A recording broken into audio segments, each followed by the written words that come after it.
Ohayo gozaimasu!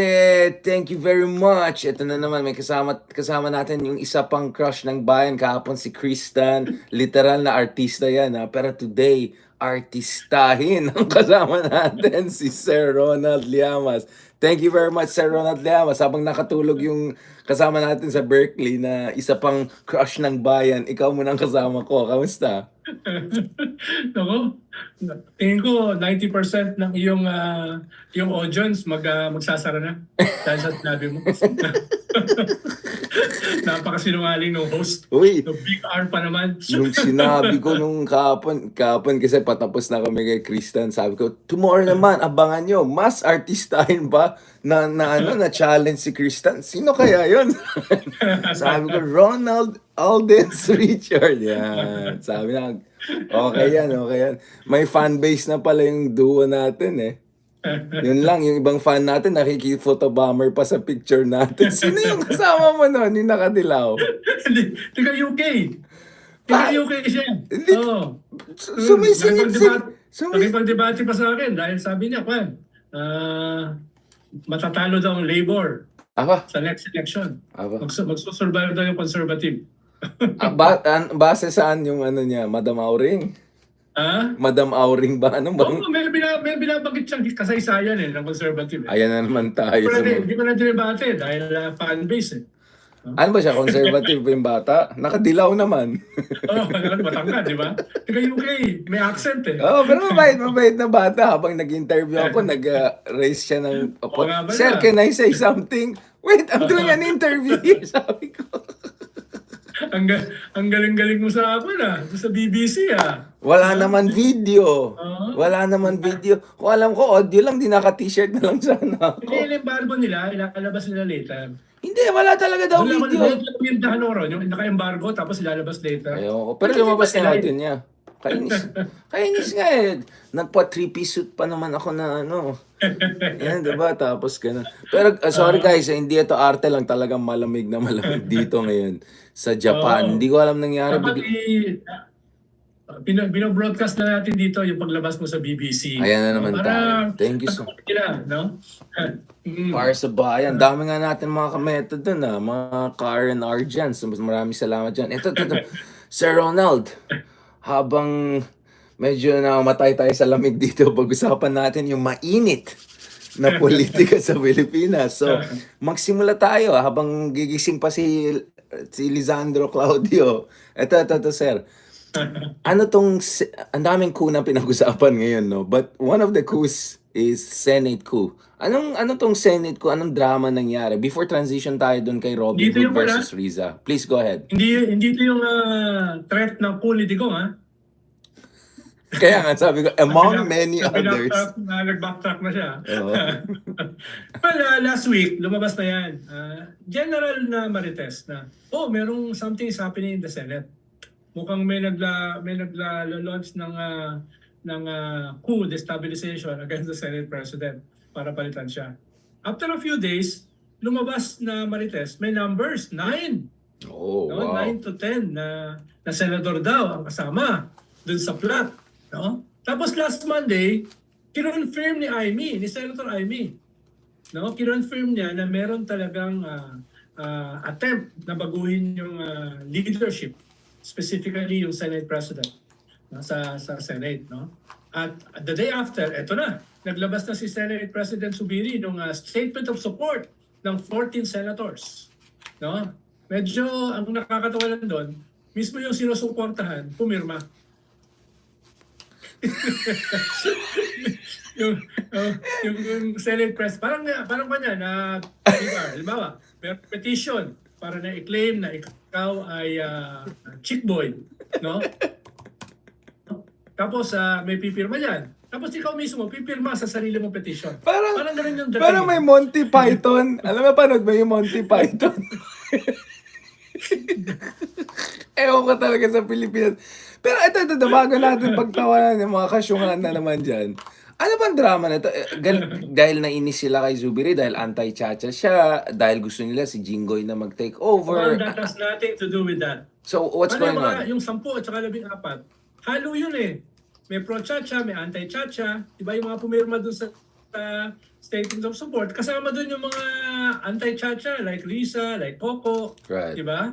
So, hindi ganun yung division dito. Ang lumalabas sa YouTube, no, kung napanood mo, ay division of spoils. Bulljack Division YouTube. of spoils. Bulljack na naman. May I'm mga, shocked. may I'm mga shocked. binabla sa YouTube na yung ganito, Senate President nakakuha ng 60 billion, yung Majority Floor Leader nakakuha ng 30 billion, yung mga senador nakakuha ng 3 billion. So medyo may mga nagagalit na bakit maliit lang yung nakuha nila. Yung iba naman parang committee chairmanship. Meron silang gusto na ibigay, no? Hindi ko naman sinasabi na yun ang dahilan. Dahil pwede naman kasi na ang dahilan prinsipyo, no? Hindi pwede naman ang dahilan ay vision, no? No? Yan yung no? Ito naman ay lang naman to mga black prop, sabi nga ni Vice President Sara Duterte. Siya ay black prop. Panood mo ba 'yon? Ha? Wait lang, may Vice President pa rin tayo. Wait lang. Okay, sige. So parang gano'n yun no? Hindi ko sinasabi. Pero i-google nyo sa YouTube. Makikita nyo yung mga marites na gano'n. Yung hatian, division of spoils. No? But diba, this has been the problem from day one, right? The whole Vic Rodriguez purge and all and drama. I think it really began dun sa division of cabinet, division of sub-cabinet, yung mga ibang tumulong sa kampanya ng unity, they felt they didn't get their fair share.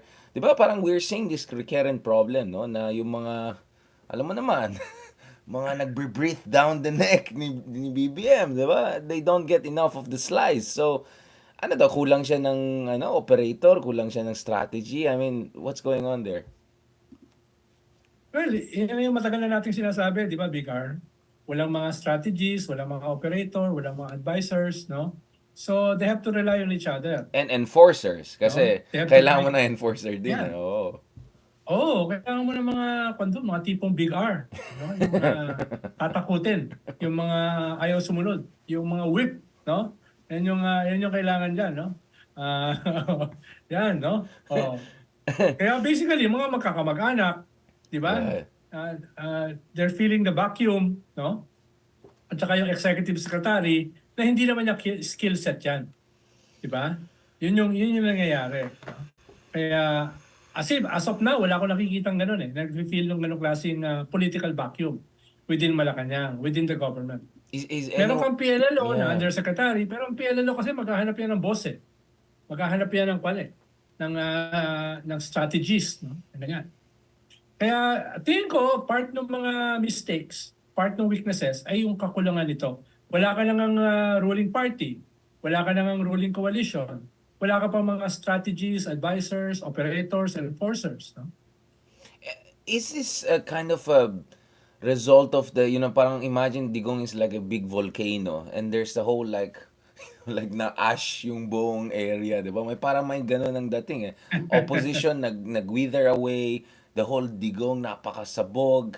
So like, kung ikaw si BBM, unlimited lang talaga makukuha mo na pwede mo mapagkatiwalaan, 'di ba? Na hindi Digong or hindi yung dilaw talaga na ayaw sa'yo deep inside or semi lang. 'Di ba? Ang hirap din actually if you think about it. He has a very difficult position, no? Yes, dahil marami naman sa kanilang mga loyalists ay either matanda na or patay na or wala namang wherewithal para gawin yung pangangailangan. Halimbawa, natitira na or si Enrile, Gadon 100 years old na centenary. Oo. At siyempre si Enrile ay kasama sa pabagsak ng kanyang tatay. Diba? He's not really a loyalist, no? Pero siya yung merong political wherewithal to do these things, no? Diba? Alam niya yan been there, done that, no? Survivor, no? Kinakatakutan, diba? And then did it again. Again and again. Diba? Para siyang si Probowo eh. Yung kanya mga memes, diba? Yung Enrile with the dinosaurs. Gusto ko happy ka. Enrile with the fossils, no? Diba? Nagiging yun ang kanyang endearing na mga memes eh. Yeah, it parang works. si Probowo, may mga pusa, diba? Si Probo, di ba? Parang cuddly lolo, di ba? Cuddly tatay. Oo, For all lolo, you di know, ba? yung team pala niya, yun yung team ng, di ba, naalam mo yung Senate run niya, gusto ko happy ka. Yun lang sinabi ni Enrile nun, di Oo, ba? parang gano'n, di ba? Gano'n pa-cute, di ba? Kaya nung tumakbo ng anak niya, di ba? Tumakbo ng anak niya, yung mga memes ton, gusto ko ng maraming pagkain, maraming pagkain. Yung mga ganun na memes na, ano, like, tapos 8-8 ng si Bong Revilla. I mean, Diyos ko naman. Ay, bago pa tayo Hindi, papunta hindi, sa hindi. mga galing ngayon, ha?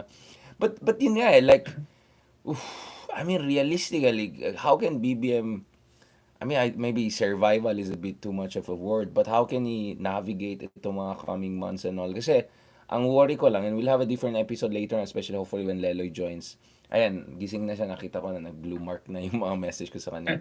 No, I mean, Diyos ko, I mean, medyo mahirap yung... is he like trying to just escape what's going on in the country? May Parang pupunta na naman siya. sleepwalking eh, no? Germany. Okay, Germany medyo gets ko. Czechoslovakia, I mean, I'm sure they're beautiful people. I mean, I love them and all. But seriously, I mean, in the midst of everything, may ano lang, ang dami mga coup light and left and all of that. I don't know what this guy... Baka naghanap lang ng The escape. economy is not doing too good, ha? Meron tumaas ang unemployment, mataas pa rin ang inflation, no? Tapos yung foreign direct investment patuloy na lumalabas, di ba? O yung mga comparative advantage mo hindi nag-improve. Tapos ang sinisisi mo yung constitution. Yeah, So yeah. tapos meron ka pang political vacuum, no? Meron kang ganito, no? So medyo kailangan nila magayos, no? Yeah, I mean, again, you know, some of our friends, some ambassadors in Manila would insist na, hindi, in fairness naman, lahat naman ng foreign visits na may basis and all of that. Okay, I would say, even if I were to grant that, I would say, remember yung first term ni Jokowi, halos wala siyang pinuntahan na ibang bansa. Like, halos hindi Yeah. siya nag-travel. Ang ginawa lang niya, nag-consolidate siya ng power. 'Di ba? Kasi mahina yung Yes. base niya, 'di ba? Because Jokowi, Yes. wala siyang sariling party. Kay Megawati siya, 'di ba? Mm. PDIP. And then andun si Prabowo, gumaganon sa kanya. So, what he did is he spent his first 5 years building his own base. And then nung medyo okay na siya, nung second term, travel siya ng travel. So, ito Mm. parang mukhang baliktad ang gusto niyang gawin. Travel ka ng travel. Mamaya na natin tignan kung makonsolidate natin. Kasi as you correctly Oh. said, abot ka ng 2026, wala na, lame duck na yan, di Naka, ba? nakadalawang balik ka sa Australia in just a couple of days. So what do you think about yung ginawa niya sa Basilan ba yan? Nung bumalik siya, tapos nagsunog siya na, ay, hindi, baliktad pala yung hawak niya. Nga pala, Maganda pinag-usap. naman pero hindi bagay sa kanya eh, 'di ba? Yung meron siyang hawak na baril, 'di ba? Correct, Hindi correct. bagay sa kanya eh, no? Dapat may inaugurate siya ron na circumferential road, 'di ba? Correct, Dapat correct. meron siyang kinuha na yung mas yung magde-jive sa kanyang personality, Yeah. 'di ba? Kasi yung may Ano ba hawak kasi sa ang baril. personality niya? Mali pa yung hawak, no? Yung Kaya nga tawag sa kanya, kuting, di Kaibigan ko ba? yun, si Governor Hataman, no? Di ba ang tawag sa kanya, kuting? Ni ano? Di Maharlika. Loko So, talaga yung Maharlika na so yan. ang hindi ko alam, sino ba handler niya? Halimbawa, yung kanyang interview sa doon sa Australia, di ba?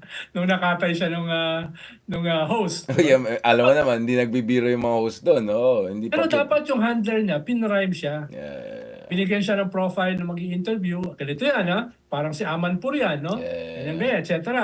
Tapos, ito yung usual na tanong. Nagulat ako na hindi pa niya alam yung mga ganun tanong. Yeah. Yun naman yung usual na tinatanong, di ba? Oh, bakit Hindi. hindi ka handa? Feeling ko bro, Ronald, Oh, naging spoiled siya kasi purong medyo soft yung mga interview sa kanya in the past. I mean, let's be honest. I mean, ano yung interview niya oh. dun sa Financial Times na isa? It's yung mga generic geopolitics. I don't think any of the international interviews he did before this talagang tinanong siya dun sa plunder cases, sa mga ganun na. Kasi he's not giving interview to like yung mga 60 Minutes type or Yeah, Christian yeah. Amanpour. Well, I know it because I've been interviewed by these people and these people are hard-hitting, di ba? They will go after you talaga. So feeling ko, kasi sanay siya dun sa mga columnist sa Financial Times, Hmm. Associated Press, hindi magano yung mga yan. Kung niligay ka talaga sa hot seat, katulad ng mga Yeah. Australians, magaling mga Australians. Sabi nga, sabi nga ng isang kaibigan ko sa US, sabi niya, talagang sinadya na hindi siya dinala ni Biden sa Congress at Senate.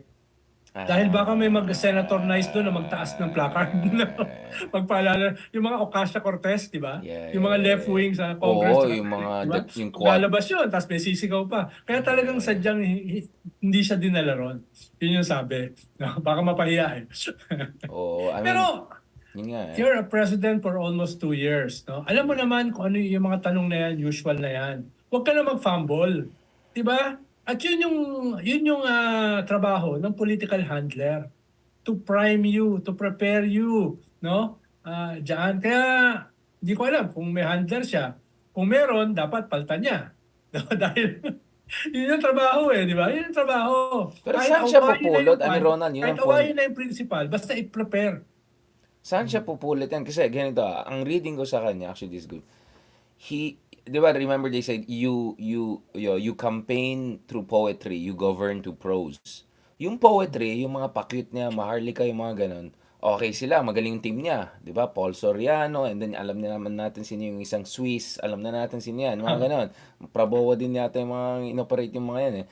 Pero ngayon is the prose part. At sa prose part, hindi Yeah. pwede pa-cute ka ng pa-cute. Hindi na pwede yung windmill Yeah, na umiikot. exactly. Prose na ito eh. Yun nga eh. Bagong umaga, magka-holding hands kayo ng iyong vice president, di ba? Oh. Ikaw, actually napansin mo dun sa BBC event natin. Actually, nahirapan ako dun sa first question yung explain mo yung bagong Pilipinas. So, yung sagot ko very academic, di ba? Kaya walang pumalakpak sa akin dun sa first na sagot ko. Aber, gusto niyang palakpak, bibigyan ko kayo ng pampalak. Bumawi ako, nakita mo ha, nakita mo. You saw what I did there, di ba? Kailangan dyan, may hint of humor, may hint of sarcasm, di ba? Pero yung Tapos very first- crisp at saka sharp ang mga sagot mo. Ang ayaw ko lang doon sa BBC, walang kaunti man lang debate. Yung wala man lang kayong di ba? Hindi, kasi wala nga yung government guy. Dapat nandun si Gibo, nag-back out yata. Tapos si Lagarde Lore, rin na yung nag-back out mga. din. So, ewan ko sa kanila. Ay, gusto ko naman debate Tapos ng hindi mo konti. kilala yung neoliberal na kwan mo doon eh, nakaibigan mo eh. Sila Tineo. Uy, mabait yan. Nakikinig sa atin yan. Huwag kang ganyan. Si Sir Galang. Uy, magalang yan ha. Mabait yan. Neoliberal eh. Alam mo naman kami ni Walden, no mercy kami sa mga neolib. Kailangan naman ng business perspective and all of that. Oh, pero, ito. Yun nga, ang point ko is,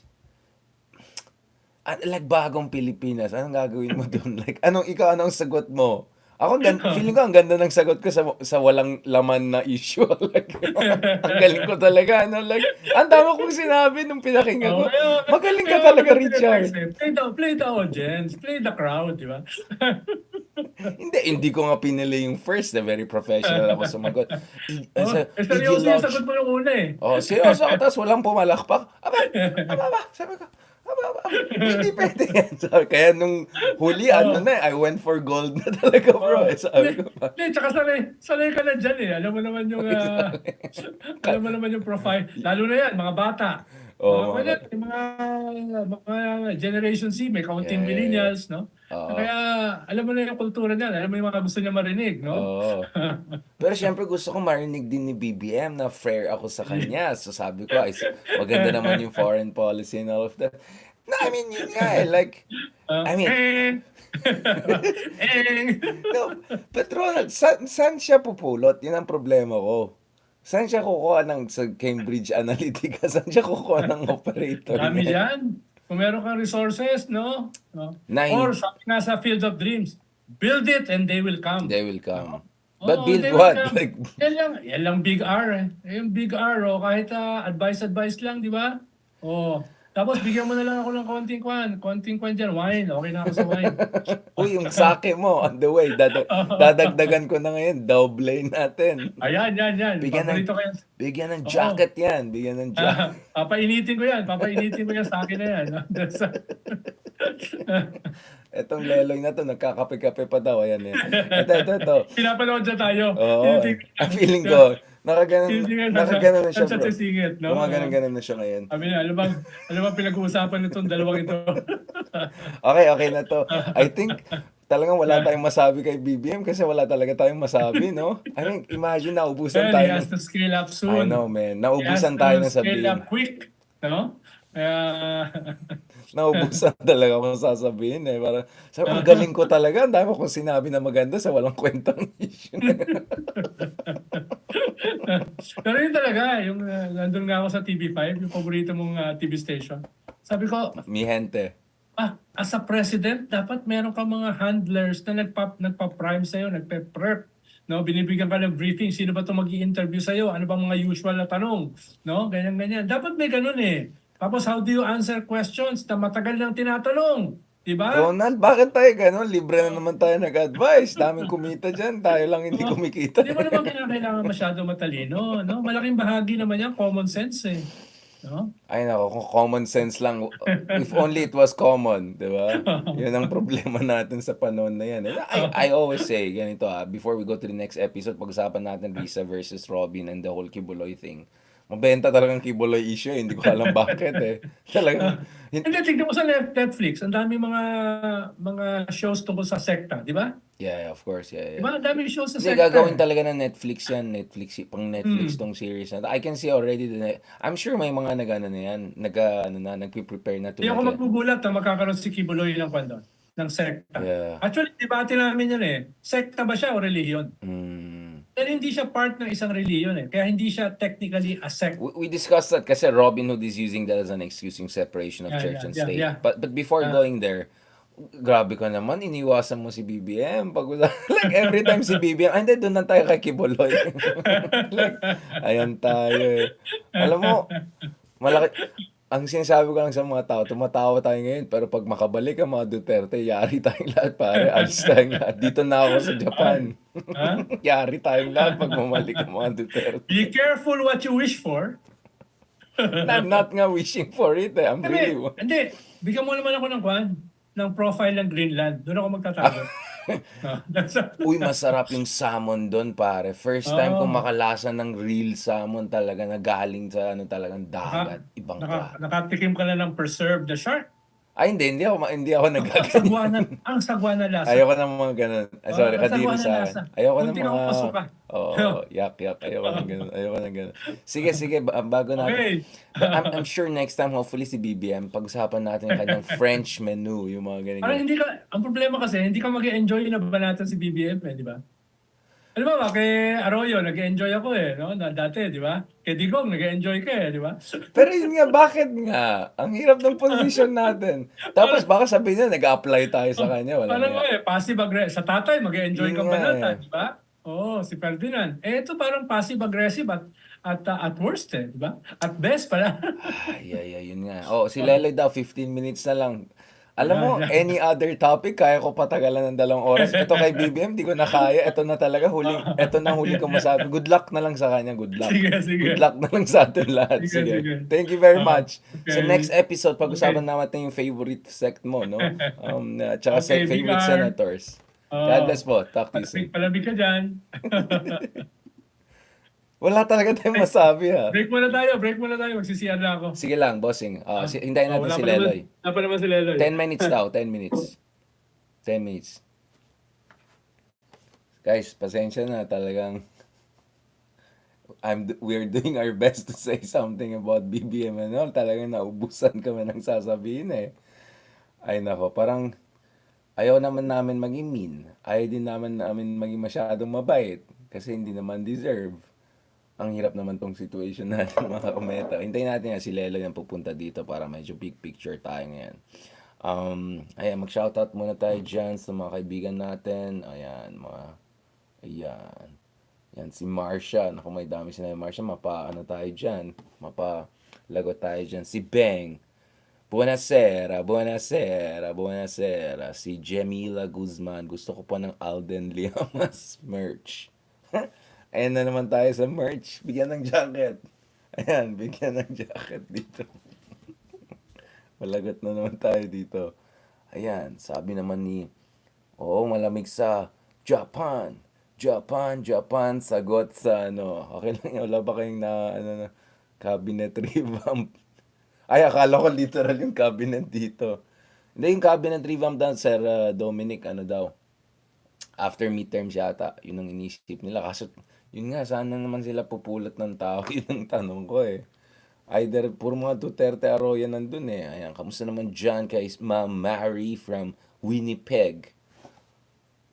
Trivia, dyan galing ang pangalan ni Winnie the Pooh. Alright, yung isa sa mga paborito kong character sa buong mundo. Ako, love na love ko yun si Winnie Pooh. Lalo yung yung Winnie the Tao ba yan? Yung what's the, Tao of Pooh ba yan? Yung ganon? Yung Taoism yung ina-apply ni Winnie the Pooh. The best yan talaga si Winnie the Pooh. Mahal natin yan. Thank you din tayo dyan kay Syra Escobar. Lumpiang Shanghai. Ayan, galing bang Shanghai? Ayan, dami nag-comment. Senyor Liamas is the best guy. Sige po, ma'am. Sige lang po. Si, naman, I hope daw for the future ginagawa ni BBM. Future ng bansa or future ng pamilya na anong future or future ng travel niya. Sabi naman ni Sir, shoutout naman. Friend kong daming kaso. Ayan ka naman tayo. Dami mga... Ay nako, Mike. Alam mo guys, by the way, isa sa inisip natin ngayon is, gawa tayo ng, Hindi, gawin na natin ngayon. Let's start it. Okay guys, ito na. Dahil kasama natin itong mga crush ng bayan ngayon, ipasok ninyo yung mga tanong nyo. So guys, ganito guys. So we're gonna talk about Quiboloy, Risa, Robinhood, West Philippine Sea, Vietnam, industrial policy, ang dami na yan. Pero mga 2 episode lang siguro yan. Ano pa? Hindi, sige, okay na yan. Kung may tanong kayo guys, ilagay nyo ng mga tanong nyo, itanong natin. So I think we have to officially start itong series na ito, no? We'll start with questions before we do our episodes, or we put the questions before matapos ang episode. Ano sa tingin nyo? Gawin ba natin yan? Okay, sige. May tanong na ba kayo guys? Dun sa mga crush ng bayan ng kasama natin, si Lisandro Claudio. Yee! Yung mga yung mga may crush kay Bossing. Tsaka of course, si Ronald Alden Richards. Yan, ang totoong Richard. Siya yung Big Richard. Ayan, ako Ricardo lang. Sabi ni Sir Clark Benitez, yung Chacha isali po. Parang nasa radio show tayo, di ba? Ganun yung mga radio show. Yung sila. Nagpapatagal sila habang wala pa yung guest. sila Sir Ted Pailan yan. Ganyan natin yung style nila eh. Sige, para radyo na tayo ngayon. Okay guys, anong mga tanong nyo dyan? Si Clark Benitez, ang tanong dyan, yung Chacha isali nyo po. Okay. Sige. Sulat na natin dito guys. Isusulat ko na legit to Tapos gagawa tayo for myself Uy, di na kayo interesado pag ako. Gawa tayo ng ask me any question. Except personal or mga kalokohan Siyempre, filter out natin. Yung magandang questions ask RRL questions. Okay. Para ilabas natin. I mean, of course, you can guess what are the topics we'll discuss. Pero ano bang mga specific question? Denada. Sorry, ano bang denada sa Italiano? Ano bang version ng denada sa Italiano? How do you say it? Okay. Grazie mille. Si Beth Athoncion, sabi niya, hindi kaya masikret ang mga kakamping senador na hawak nila. Ayan. Okay, Kibs na naman yung mga tanong. Purong Kibs. Posible kaya makakounter ng shotgun yung mga drones? Uy, depende. Kasi nagda-drone din ako Depende kung magaling ka mag-shotgun. Or kung siya nga yung nagda-drone. Okay. Guys naman, ayusin nyo naman. Ito na nga lang yung chance na ngayon na magtanong kayo na mabuti. Hindi madali mag-organize tong mga to Hard to get tong dalawa na to. Si Ronald, of course, crush ng bayan. Ganyan dami niya mga interviews, ganon. Si Leloy naman, Diyos ko, 16-hour time difference. Napakahirap. It's so hard to get him. So ngayon, literally hard to get siya kasi talagang grabing time zone niya. Tapos 1 hour ahead pa ako dito. Nako po, medyo... Okay, ayusin nyo Anong tanong natin dyan? Ano daw yung dream opposition lineup? Okay, ilagay natin. For 2025 ba to? Hindi naman kami nangangarap masyado. Ano lang kami, realistic lang kami. Okay, given na yan, yung kay Sir JK, China, Philippines, war na agad, yan naman, parang DDS style, Pilipinas, war agad. Yeah, war agad. War pa more. War. parang gusto ko mas pag-usapan yung mga yung mga hegemon ng China dito. Okay, ito naman presidential elections, Trump. Sa bagay, magandang question yan kasi andun sa USC, Leloy. Sige na nga, Trump, Biden. Sige, tanongin natin, anong tingin niya sa State of the Nation address ni Biden? Okay. Ganun na lang, maganda yan. Sige, ano pang tanong? Trivia. Wag naman, Ma'am Eden, wag naman tayo mag-trivia. Baka man tayo dyan. Kasi ano po yung trivia ulit? Tanong niyo ulit. Sige lang, tanong lang kayo dyan, kung sakali pong nanalo si Miriam. Ito yung mga totga questions. Naku, marami tayong mga totga dyan. Kung sino-sino na mapag-usapan natin dyan. Baka maabutan natin si Ma'am Lenny na naman pag ganyan. Okay, sige, we can have a totga. By the way, walang assurance na papatulan tong dalawa tong mga tanong natin. Pero sige lang, try natin. Nasaan na sila? Hiniwan na yata ako ng mga to. Nagkabalikan ba nagka-gas station? Uy, ang dapat tanongin mo sa mga usapan gas station ganun, si Mark Gamboa. Ang chismis ni Mark Gamboa, mukhang nagkabalikan na quietly, medyo inayos-ayos na kasi nagkaroon ng clarity daw dun sa sino may-ari ng mga gas stations and all. Okay. Okay na. Wag na, sabi niya, What does kerfuffle mean? Kerfuffle? Parang si Digong, parati gumagawa ng gulo na walang saysay. Yan, kerfuffle.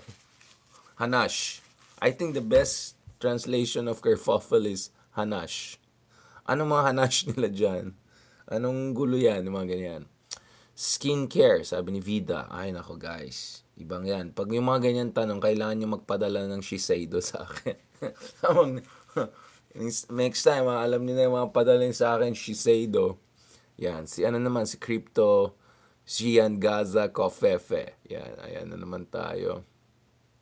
Di yan alam ng mga trolls. Guys, huwag niyo underestimate yung mga trolls. Maraming kilalang trolls. May alam sa buhay, kaso nagpapasyo nga. Alright. Ayan, pinatulan. Hindi talaga kailangan. Maganda yung Shiseido. Yan, sinagot na natin. Okay, ano naman daw? FBI, sa bagay, kasi nasa US din yung isang kausap natin. Lagay din natin yung FBI. Speaking of which, may isang California judge na may ruling na buksan yung laman nung yung kaso ni Gibbs. Alright. Sige, maganda yan. Ano pa ba? Nawala yung mga kausap natin Ayan, sabi ni Madam, ano na lang. Okay. AFP Horizon 35 billion. Sige na nga. Hindi, ito guys, di ba? Meron na tayong episode with Bo Trillanes at saka si pangalan niya. Hindi, sige. I'll just talk na lang about anong sense nila sa direction ng Philippines. Pag mga ganun tanong, ako na lang tanongin. Anong mga politika matanong ni Jan? Maganda. Wag na yung mga Shanghai na yan. Tama na, umayos kayo dyan. Ayan. Ano naman? Ay, hindi pala. Sorry. Hindi pala.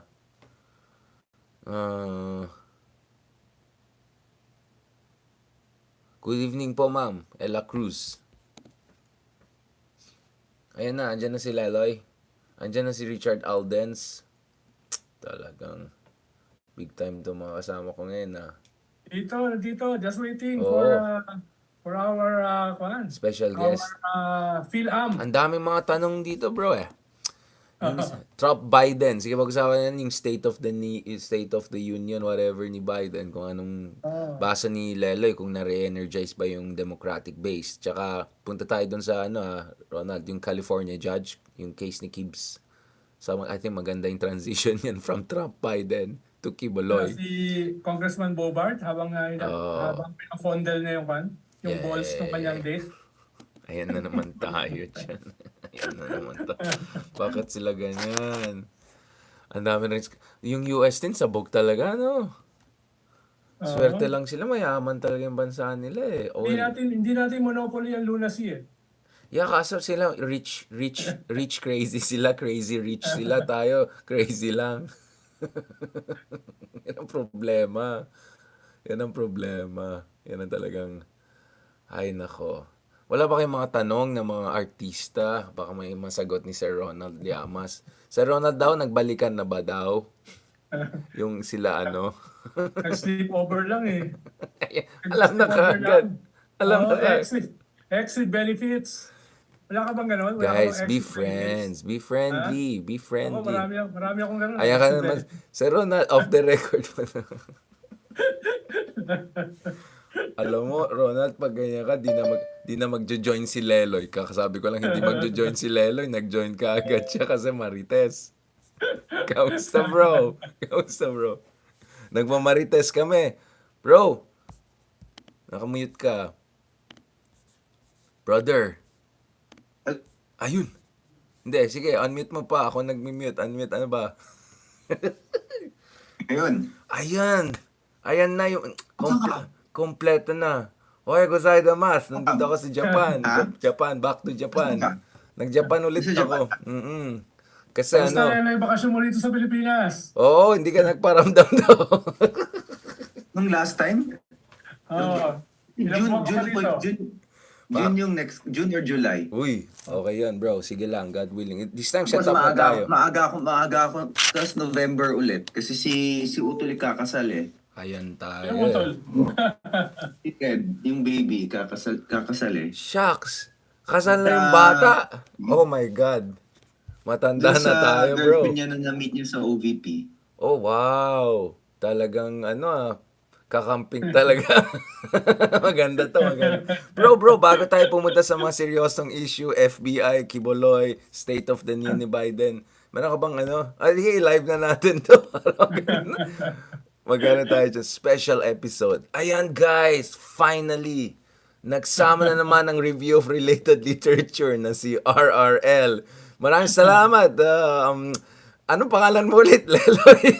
Tagal na. Kausa sa dalawang Big R. yung totoong big R. Small R lang. Napakalaki ng mga R na kasama ko ngayon. Oo. Small R lang. Yung isang R. Palibot-libot around the world. Richard Alden. Finland, Isang moving R. US to Singapore. Richard to, Magellan Jr. Ano pa niya si BBM eh. Uy, malapit. Ano pa niya si BBM, Medyo yung no? mileage namin, Oo. medyo tumatapat na yung mga mileage Oo. namin. Alam mo, Leloy, Ticket flyer mo may laban Richard. na sa ticket flyer ni Magellan. kung hindi ma-cancel ng Philippine Airlines yung flight ko ulit, wow! Galit na naman sila sa akin.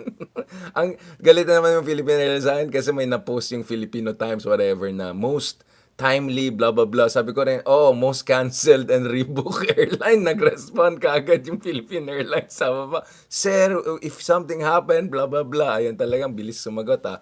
Pero, Leloy, bago tayo pumunta sa mga importanteng bagay, pag-usapan natin ng napaka-importanteng bagay. Ano bang balita kila, nagbalikan na ba? Nakano ka ba sa gas station, yung gas station story? Napakinggan mo yan? Are you kidding? Hindi, laos ata ako. Ikaw magbalita sa akin. Ronald, pakibigay ng updates, context sa ating kaibigan na napaka-disente. Ikaw na, Big R. No? Basta Hindi.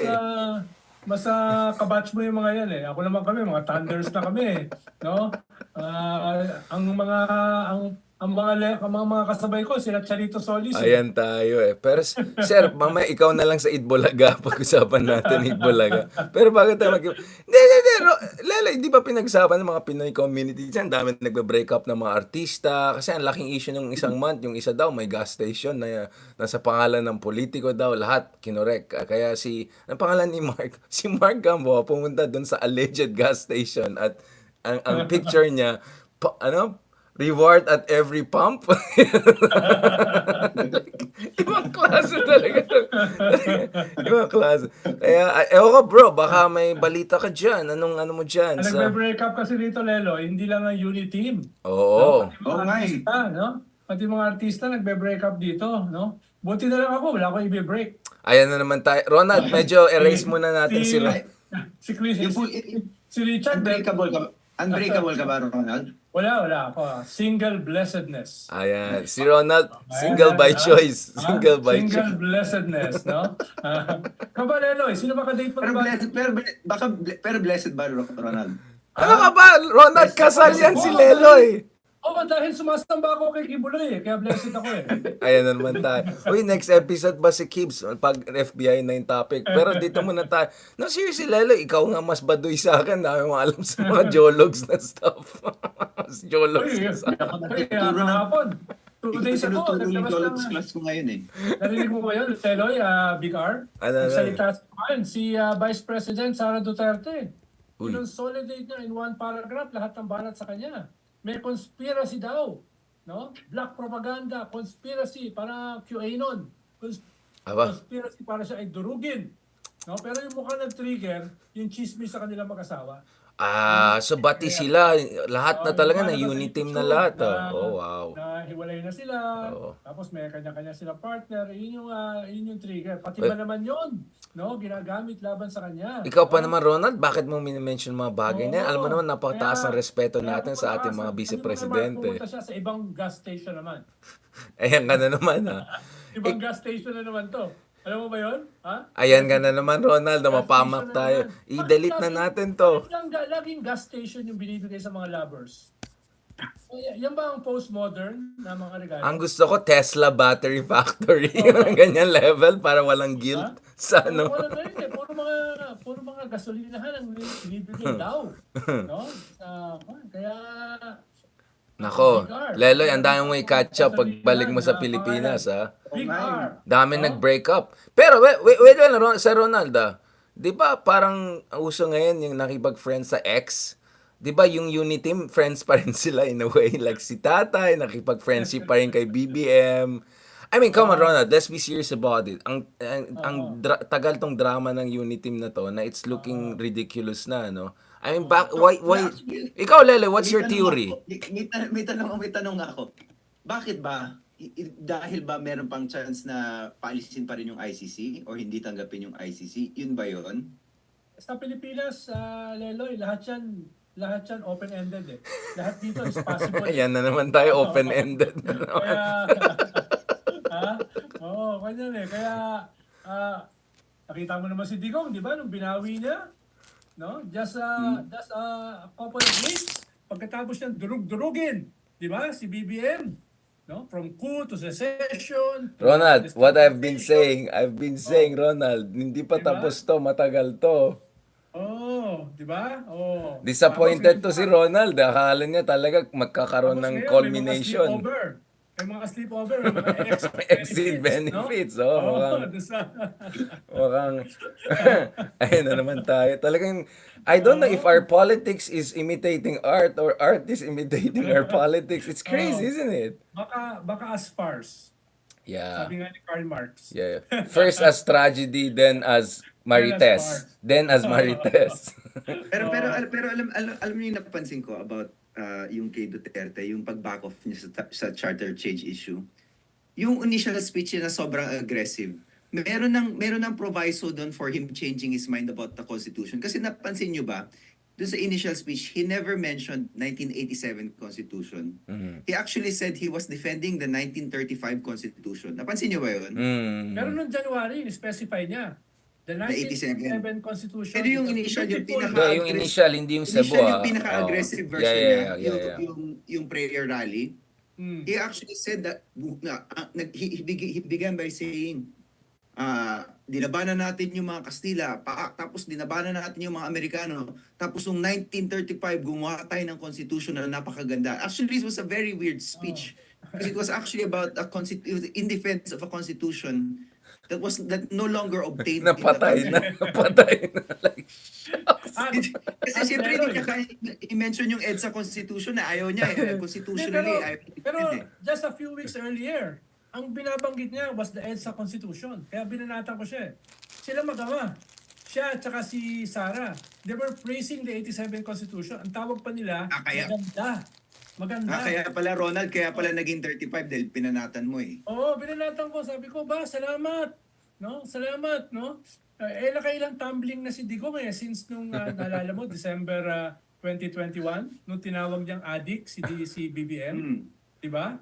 Tapos after a few months, in-endorse niya for president. No? Tapos a year after, ay binanatan niya uli si BBM. No? nag-threaten siya ng destab, no? Et cetera, et cetera. Tapos, a few months later, pinuri niya si BBM. Disappointed ka na naman, Ronald. Kaya kailangan ng painkiller kasi tumbling siya ng tumbling. Binanatan na niya. Tapos 2 weeks later, pinuri na naman niya. No? Alam mo, May sinabi naman, may side effect naman talaga daw ang mga bagay-bagay. May side effect. Pero tingin ko, Leloy, may nagba-backdoor. Ngayon, parang gas station na naman yan. Si BBM, kung maniniwala siya. Diyan sa mga pinagsasabi ni Ticong. No? Pero, hindi ko sasabihin, I won't say na it's beyond BBM na maniwala. Pero sobra na siyang bobo kung maniniwala siya. Ikaw, Leloy, I mean, don't you think we are reaching a point whereby, I hate to say it, but we want BBM to be more matapang talaga. I mean, I know I was critical of that position in the earlier year or so, but I think, in a vacuum, okay na medyo matino yung presidente, traditional gets ko yan. But in a world whereby you have Digong and Harry and Quiboloy and China especially, I just don't think this will cut Yung ganyan style ni BBM na masyadong mabait, masyadong conciliatory, masyadong conflict avoidant. Again, I'm not asking for dictatorship or whatever, but hindi tugma dun sa realidad Parang he's ruling in a alternative universe when there's no Dutertes. Except the Dutertes are breathing down his neck. Not one, not two. Ang dami na nila. May baste pa ngayon, di ba? Di ba? I hate saying this, but he has... Ang maganda episode nyo about Baste, by the way, kayong mga pumipikit habang pinapakinggan si Baste para i-imagine na si Digong yung nagsasalita. Yeah, the big plan B. The big plan B. Yan na ba ang hobby nyo ngayon? Pumikit habang nagsasalita si Baste? This sounds very weird. Imagine you catch another man. Yun yung sinabi nyo Pumipikit na ikinig kay Baste. Like, that sounds creepy, bro. Pumipikit, ha? Buti nga, pikit lang Ang creepy, bro. Why would I do that? Yuck! Ikaw na lang pakinggan ko. Akala ko, Leloy, no? Diyan lang sa US ang mga QA nun. Akala ko diyan lang ang mga lunatic, no? Mukhang mas marami na rito Uy, panoorin nyo yung may documentary sa HBO about QAnon na taga-estansya sila. Yung office ng QAnon nasa estansya ng QAnon conspiracy. So, it's just like yung di ba, yung... Nandyan talaga yun. 8chan, di ba yung 8chan taga-QC? Yung 8chan, di ba bro? Taga-QC sila. Oh, remember yung 8chan na mga pero yung QAnon nasa estansya which was so ironic because sa Rappler ba to? Si Maria Reza. So si Nobel Prize winner at isang floor tapos si QAnon nasa isang floor. Yin and yang, mag-yin and yang sila dyan. So meron talaga nun dito. Baka naman nakaibigan ni Inday Sara yung mga QAnon dyan. Baka kung nakita niyo yung VP sa estansya, alam niyo na yun. Pero I think nagsara na yung Lagi pa naman ako ron. Sasabihin ko kay Maria Reza, you're in good company. She's attracting the right club. Seryoso bro, sa estansya. So sa tingin mo, bumait na si BBM ng todo after yung hirit niya na nagpe-fentanyl si Duterte. Kasi yun yung pinakamaangas niya, no? Meron pa ba siyang nasabing mas maangas pa apart from the fentanyl comment? Wala, nag-travel na. Nag-Astoria, na siya, nag-Waldorf na siya after that. Alam mo naman siya Australia twice. In a few days. Tapos palis na naman. Czech Republic, very important. Strategic partner. We really need them. They're gonna help us. Czech Republic, of course. Diba? Kasi Huawei yung gumawa ng Germany, nagtatampo yung France Oo nga, si Macron, di ba? I think Macron, hindi, busy sila bro kasi Olympics. Hindi, tsaka magpapadala sila ng soldier sa Ukraine. Ayun lang, busy si Macron na pag-aaway kay Putin. But ito, going back to this. Hindi, Anglophile siya, so baka hindi siya mahilig sa mga French. Baka meron siyang British, No, but Leloy, speaking of crazy and all, you're in the United States right now. And before we talk about Quiboloy's case dyan sa California, let's talk about the people there. Like, eto na, this is it. Trump and Biden again. Shucks, it's Trump and Biden again. I mean, this is it. It's now official. All these FBI cases, wala, nothing work. Ang mas malakas pa si Trump ngayon. Ano na, 4 or 5 points ahead, bro. I was in Washington, D.C. Di ba, nung isang week? We were openly discussing, kung ito na si Trump, ito nang gagawin natin, ito nang gagawin natin. Talagang, it's like we're in that mode na eh. Preparation na talaga eh. Last time na nandiyan ako sa Berkeley, may tumatakbo ng mga nakahubad. Tapos yung hairdo, katulad ng hairdo ni Richard, ganyan, nakatayo. No? Tapos wala pumapansin. Parang it's the most common natural thing sa Berkeley. People running naked. Uy, hindi naman. Last time na ako may tumatakbo. Sabi ko, nasaan ako? Ronald, baka ibang Berkeley yan ha. Baka may ibang Berkeley na naman ang puntahan mo dyan. Kasama ko pa si Walden. Ayan, wag mo naman idamay si lumalabas Sir. yung mga ganyan pag andito si Walden. Feeling ko it had to do with Walden. Hindi, pero Alam mo ikaw, naman Leloy.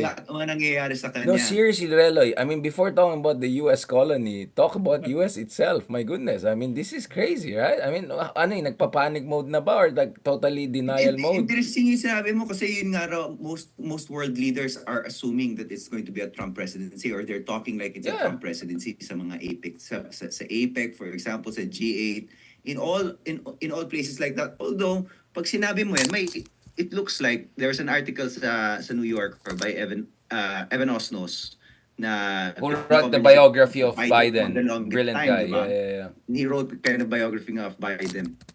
Nagagalit daw ang White House every time ina-assume na talo na sila. Kasi ang assumption nila is, pag head-to-head mo na yung dalawa, magbabago ng isip ng mga tao. In the lead up to the election, syempre hindi pinag-uusapan si Trump alongside Biden. Pinag-uusapan si Trump alongside whatever Nikki Haley. Yeah. And then pinag-uusapan yung individual popularity ni Biden, yung kanyang yung kanyang performance sa economy. Pero pag head-to-head mo na, magbabago daw yung isip ng mga tao dahil maaalala nila yung mga ginawa ni Trump. Whether or not that gambit is true or not, we don't know. Pero I think yun din ginagawa dun sa SONA, di ba? SONA rather, dun sa State of the Union address. Yeah, how you thought it's good? I thought he was very good. I mean, considering everything. I thought it was very good. Tapos yun na nga, nilalatag na. It's a choice between me and that crazy guy. Yeah. Saan kayo pupunta? Pero Leloy, Maraming talking points eh. Kung mag-head-to-head sila, sinong head ang lamang sa dementia? Yun nga. Ang problema, hindi lang yun kasi Ronald, medyo maraming context. Yung subtext pa nga nung speech parang matanda. May part dun, di ba? I've been around for a very long time, sabi ni Biden. So, tumawa pa yung Republicans dun, di ba? In-acknowledge yung age niya. Tapos sabi niya, pero hindi ako siraulo. Practically yung sinasabi niya, around for a while, pero hindi ako siraulo. Actually, it's barely subtext. Yeah. And then meron of course hints na he was trying to show again that he could reach across the aisle. For example, yung sinabi niya in front of Marjorie Taylor Greene na may pinatay because of an illegal, diba? Because of an illegal immigrant. That's not really language that Democrats use. Yeah, diba? that was strategic. That was very strategic. Undocumented immigrants, diba? No, illegal, and then may pinatay. So reaching across the aisle, trying to, pero dinedare din niya, of course, yung Republicans. Yeah. I thought it was a very strong speech, and then of course yung boses, lakas ng boses, to kind of tell people na I'm still vigorous, I'm still healthy. Kung pinakinggan mo with earplugs, minsan tatanggalin mo yung earplugs eh. Kasi ang lakas sumisigaw na. He was almost screaming into the microphone. Parang may pagka-screechy na siya at some point. Ikaw, Ronald, I mean, how did you appreciate it? Especially yung banter niya, no? Binabanter niya si QAnon. Yung favorite mo si Marjorie Taylor Greene. Magaling. Pero the elephant in the room ay yung economy. Diba? Usually naman kasi walang natatalong incumbent kung maganda yung economy. Diba? Yun yung well, except the people are not reading it the same way, right? The macro indicator, it's like parang Pilipinas ng US ngayon. Ang ganda ng GDP growth and all, pero no one is feeling it because inflation is high, student loan, interest rates are high. Diba, Lelo, yan ang basa ko eh. Kaya nga sa youth, ang baba ng numbers ni Biden ngayon because the youth have been hurt very hard by the inflation, by rising cost of living, real estate. Tsaka lately, sinuportahan ni Trump yung TikTok. Dahil alam niya, nagkiklik sa mga bata yun. No? Di ba? Dapat Kahit na ibabaan. ostensibly anti-China daw siya, no? Yung kind of hypocrisy. Yun nga similar, I think kasi matagal yung bout of inflation. So kahit bumababa yung inflation rate, hindi pa rin bababa yung presyo. And it's really difficult. It's almost impossible to convince people na lower inflation doesn't mean bababa yung presyo. Hindi na talaga bababa yung presyo. 'Di ba? Kahit sa Yeah. Pilipinas, 'di ba? Ang expectation Bababa yung bababa pagtaas. yung kailan Pagtaas. bababa yung presyo. Oo. Yung gas talaga pwede mo kasi sobrang volatile ng gas eh. Pero yung inflation rate in many ways parang point of no return na yan eh. Yeah. So pero try to convince people na maganda na hindi tumataas ang presyo ng bilihin as quickly. Napaka-nuanced ng position. Yeah. Lalo na pag mabilis tumaas yung presyo for the past 2 years, hindi mo magagawa. Tapos yung mga tao gagawin nila magpo-post sila ng mga presyo ng Jollibee from 1990 and then will mag-iisip parang kailan ba tayo makakabalik diyan? Hindi na tayo makakabalik diyan unfortunately. So or maybe actually to my mind, fortunately, hindi na tayo makakabalik sa ganung klaseng presyo dahil kung bumalik tayo doon, we need to pay our laborers a lot more. Kailangan din natin bawasan yung sahod. So hindi na talaga babalik doon. So nostalgia yung kalaban mo after a bout of 3 years of inflation. And I think it's the case for both the Philippines and the US. Pero youth nga, going back to the US, youth nga talaga yung kailangan niyang i-target. Kaya yung economic section ni Biden, notice na puro student loan, for example, or increasing Pell Grants, yung scholarships para sa mga estudyante. So targeted sa youth. And then yung second part, medyo nagpapakute siya. Sinasabi niya yung Snickers bar na pareho yung presyo pero ang liit-liit na. So medyo mas universal yun. Pero yung early part was really about the youth. Pero employment numbers, okay, di ba? Okay nga yung actually kahit sa atin nga 'di ba medyo okay nga yung employment numbers kahit Tumaas ulit. Kahit tumaas ulit dahil tapos na yung Christmas season. Marami daw na employed during Christmas season. Nabawasan yung mga bazaar ganyan, tumaas ulit. Pero kahit tumaas ka ng konti nasa yung 4.3 ba yon sa Pilipinas? Medyo okay pa rin year to year, medyo okay pa rin yung Pilipinas. Almost 5. Tapos yung FDI mo lumalabas. No? 30%. And then sa Pilipinas, so medyo similar nga. And then sa Pilipinas, meron talagang expectation na later in the year, second half of the year, medyo aarangkada yung economy kasi baka i-rate cut ka na ni BSP. Right. Although kailan mangyayari yun? Siyempre i-delay ng BSP yan dahil ang BSP natin pinaka-conservative sa buong Asia. I-delay yun. Pero by the second half of the year, may expectation na hopefully, arangkada ulit. Yeah. I mean, we want to have a special episode na more on the economics and all. Balikan natin ulit yun kasi favorite topics natin because as we speak, a big American trade delegation is coming to the Philippines, first of its kind. So pag-usapan natin in a separate episode. Tuesday. Yeah. So shortly lang natin na pag-usapan yan later on. But just on this episode, to close on this episode, Leloy, do you buy the Democrat argument? I mean, I saw Scarborough. I mean, I saw many people coming out and saying, no. These numbers you're seeing right now is not the real one. Once people see Trump again almost every day and his shenanigans and all, they're gonna be fine. But so we just had a big event with BBC, World Questions sa Manila. Ang understanding ko is they'll have one in Michigan in coming months, and especially they're gonna talk to Arab Americans. And as you understand, I think Biden won Michigan by 150,000 votes or something like that. So if the 300,000 Arab American community sits this out, never mind voting for Trump, they just sit this out. Lagot siya. If he loses Michigan, I'm not sure how is he gonna pick up the enough numbers electoral college. Yeah. I mean, do you think who's in denial mode?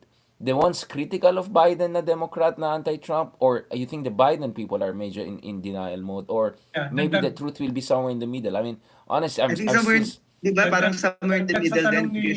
Dagdag sa tanong ni Richard Leloy, no? May numbers ka na ba sa epekto ng Palestine kay Biden? Paano nakikita ko? Meron sa New York Times. Sa New York Times. Meron nga, di ba, yung sa Michigan nga. Yeah, sa New York Times meron. Ang laki. Dump Biden eh. Yeah, ang laki. Dahil over Palestine, ha?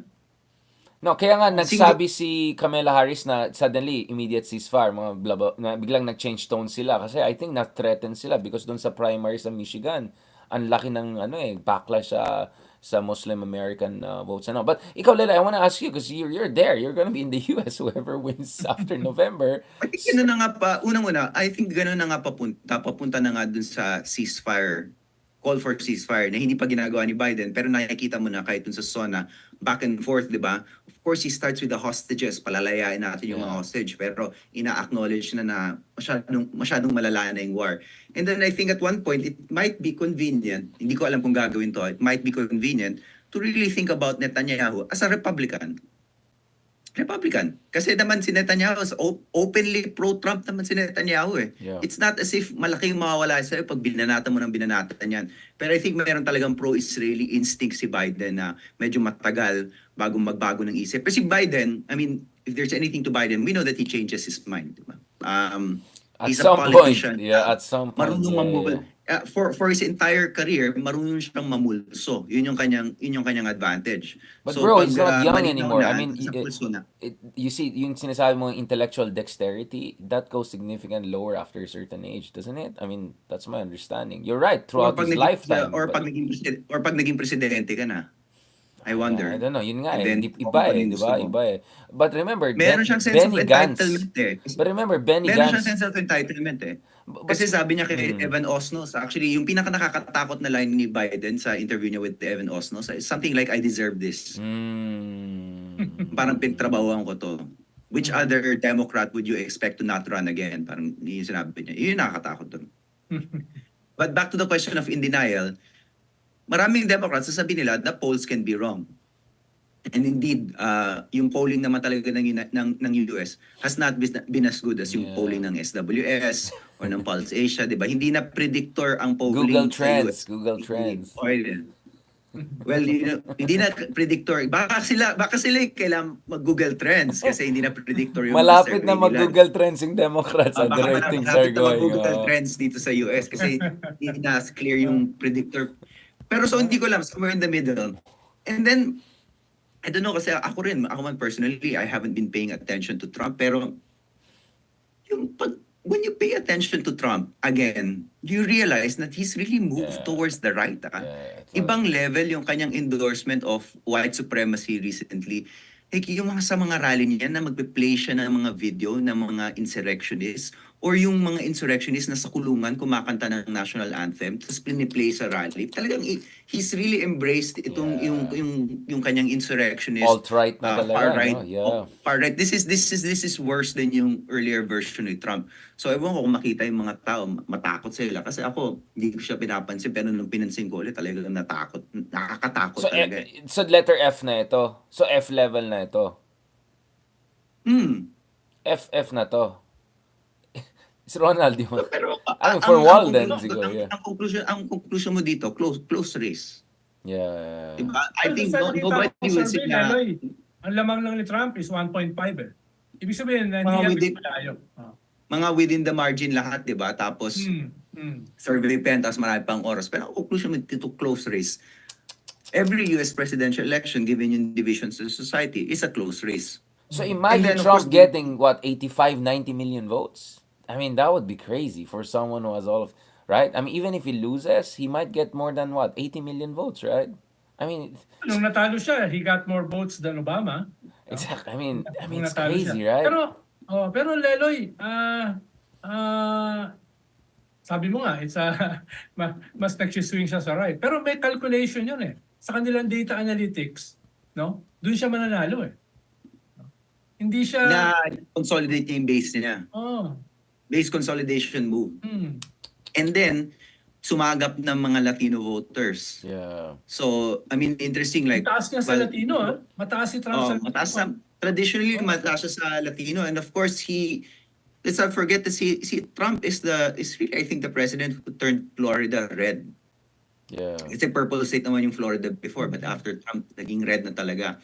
Naging, in fact, a kind of, DeSantis also, but it's a kind of haven now for certain kind of right-wing politics. Pero even sa blacks, meron siyang 30 to 35%. Yeah, especially yung youth na Blacks, blacks, African Americans, the youth, grabe Hindi din. siya ganun ka-insignificant, ha?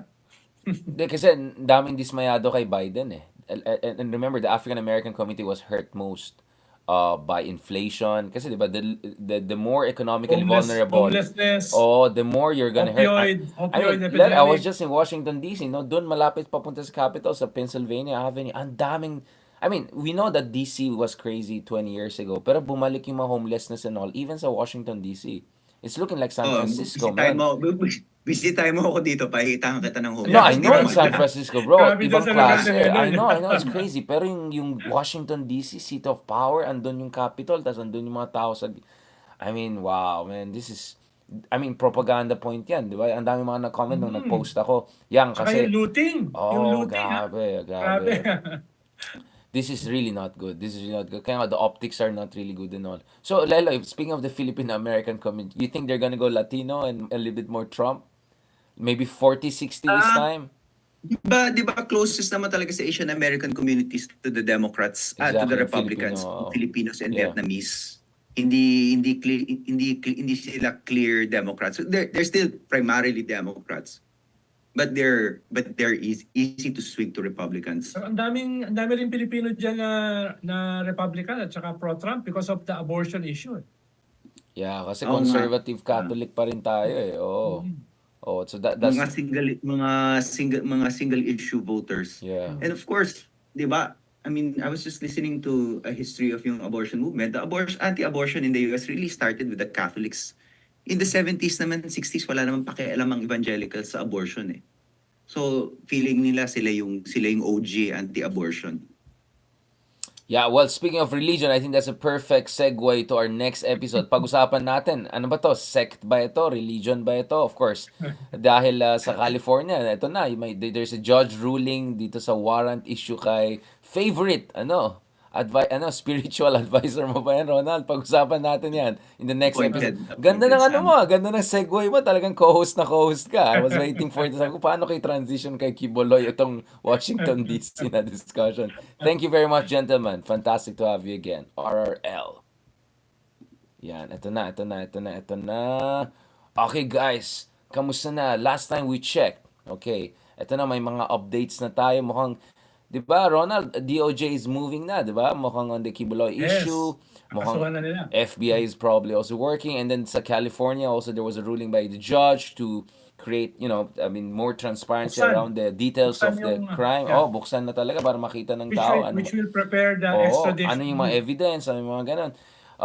Lelo, you're in California now. Pinag-usapan ba si Quiboloy dyan? Marami bang followers si Quiboloy dyan? Nagbumibisa na pa parati si Quiboloy dyan? May private jet yan, di ba? Hindi ko pa ata napansin. Apart from yung mga gumagawa ng mga true crime podcast, yan, may mga Quiboloy episodes. Pero sa public conversation, hindi. Kasi hindi naman, I don't think visible ang si Quiboloy dito in the way that, say, Iglesia ni Cristo is in Seattle, for example. Right. Kasi sa Seattle, pumasok ka, you come in, hindi ko sinasabing kultong ang Iglesia ni Cristo. Sinasabi ko Wala kang sinasabi.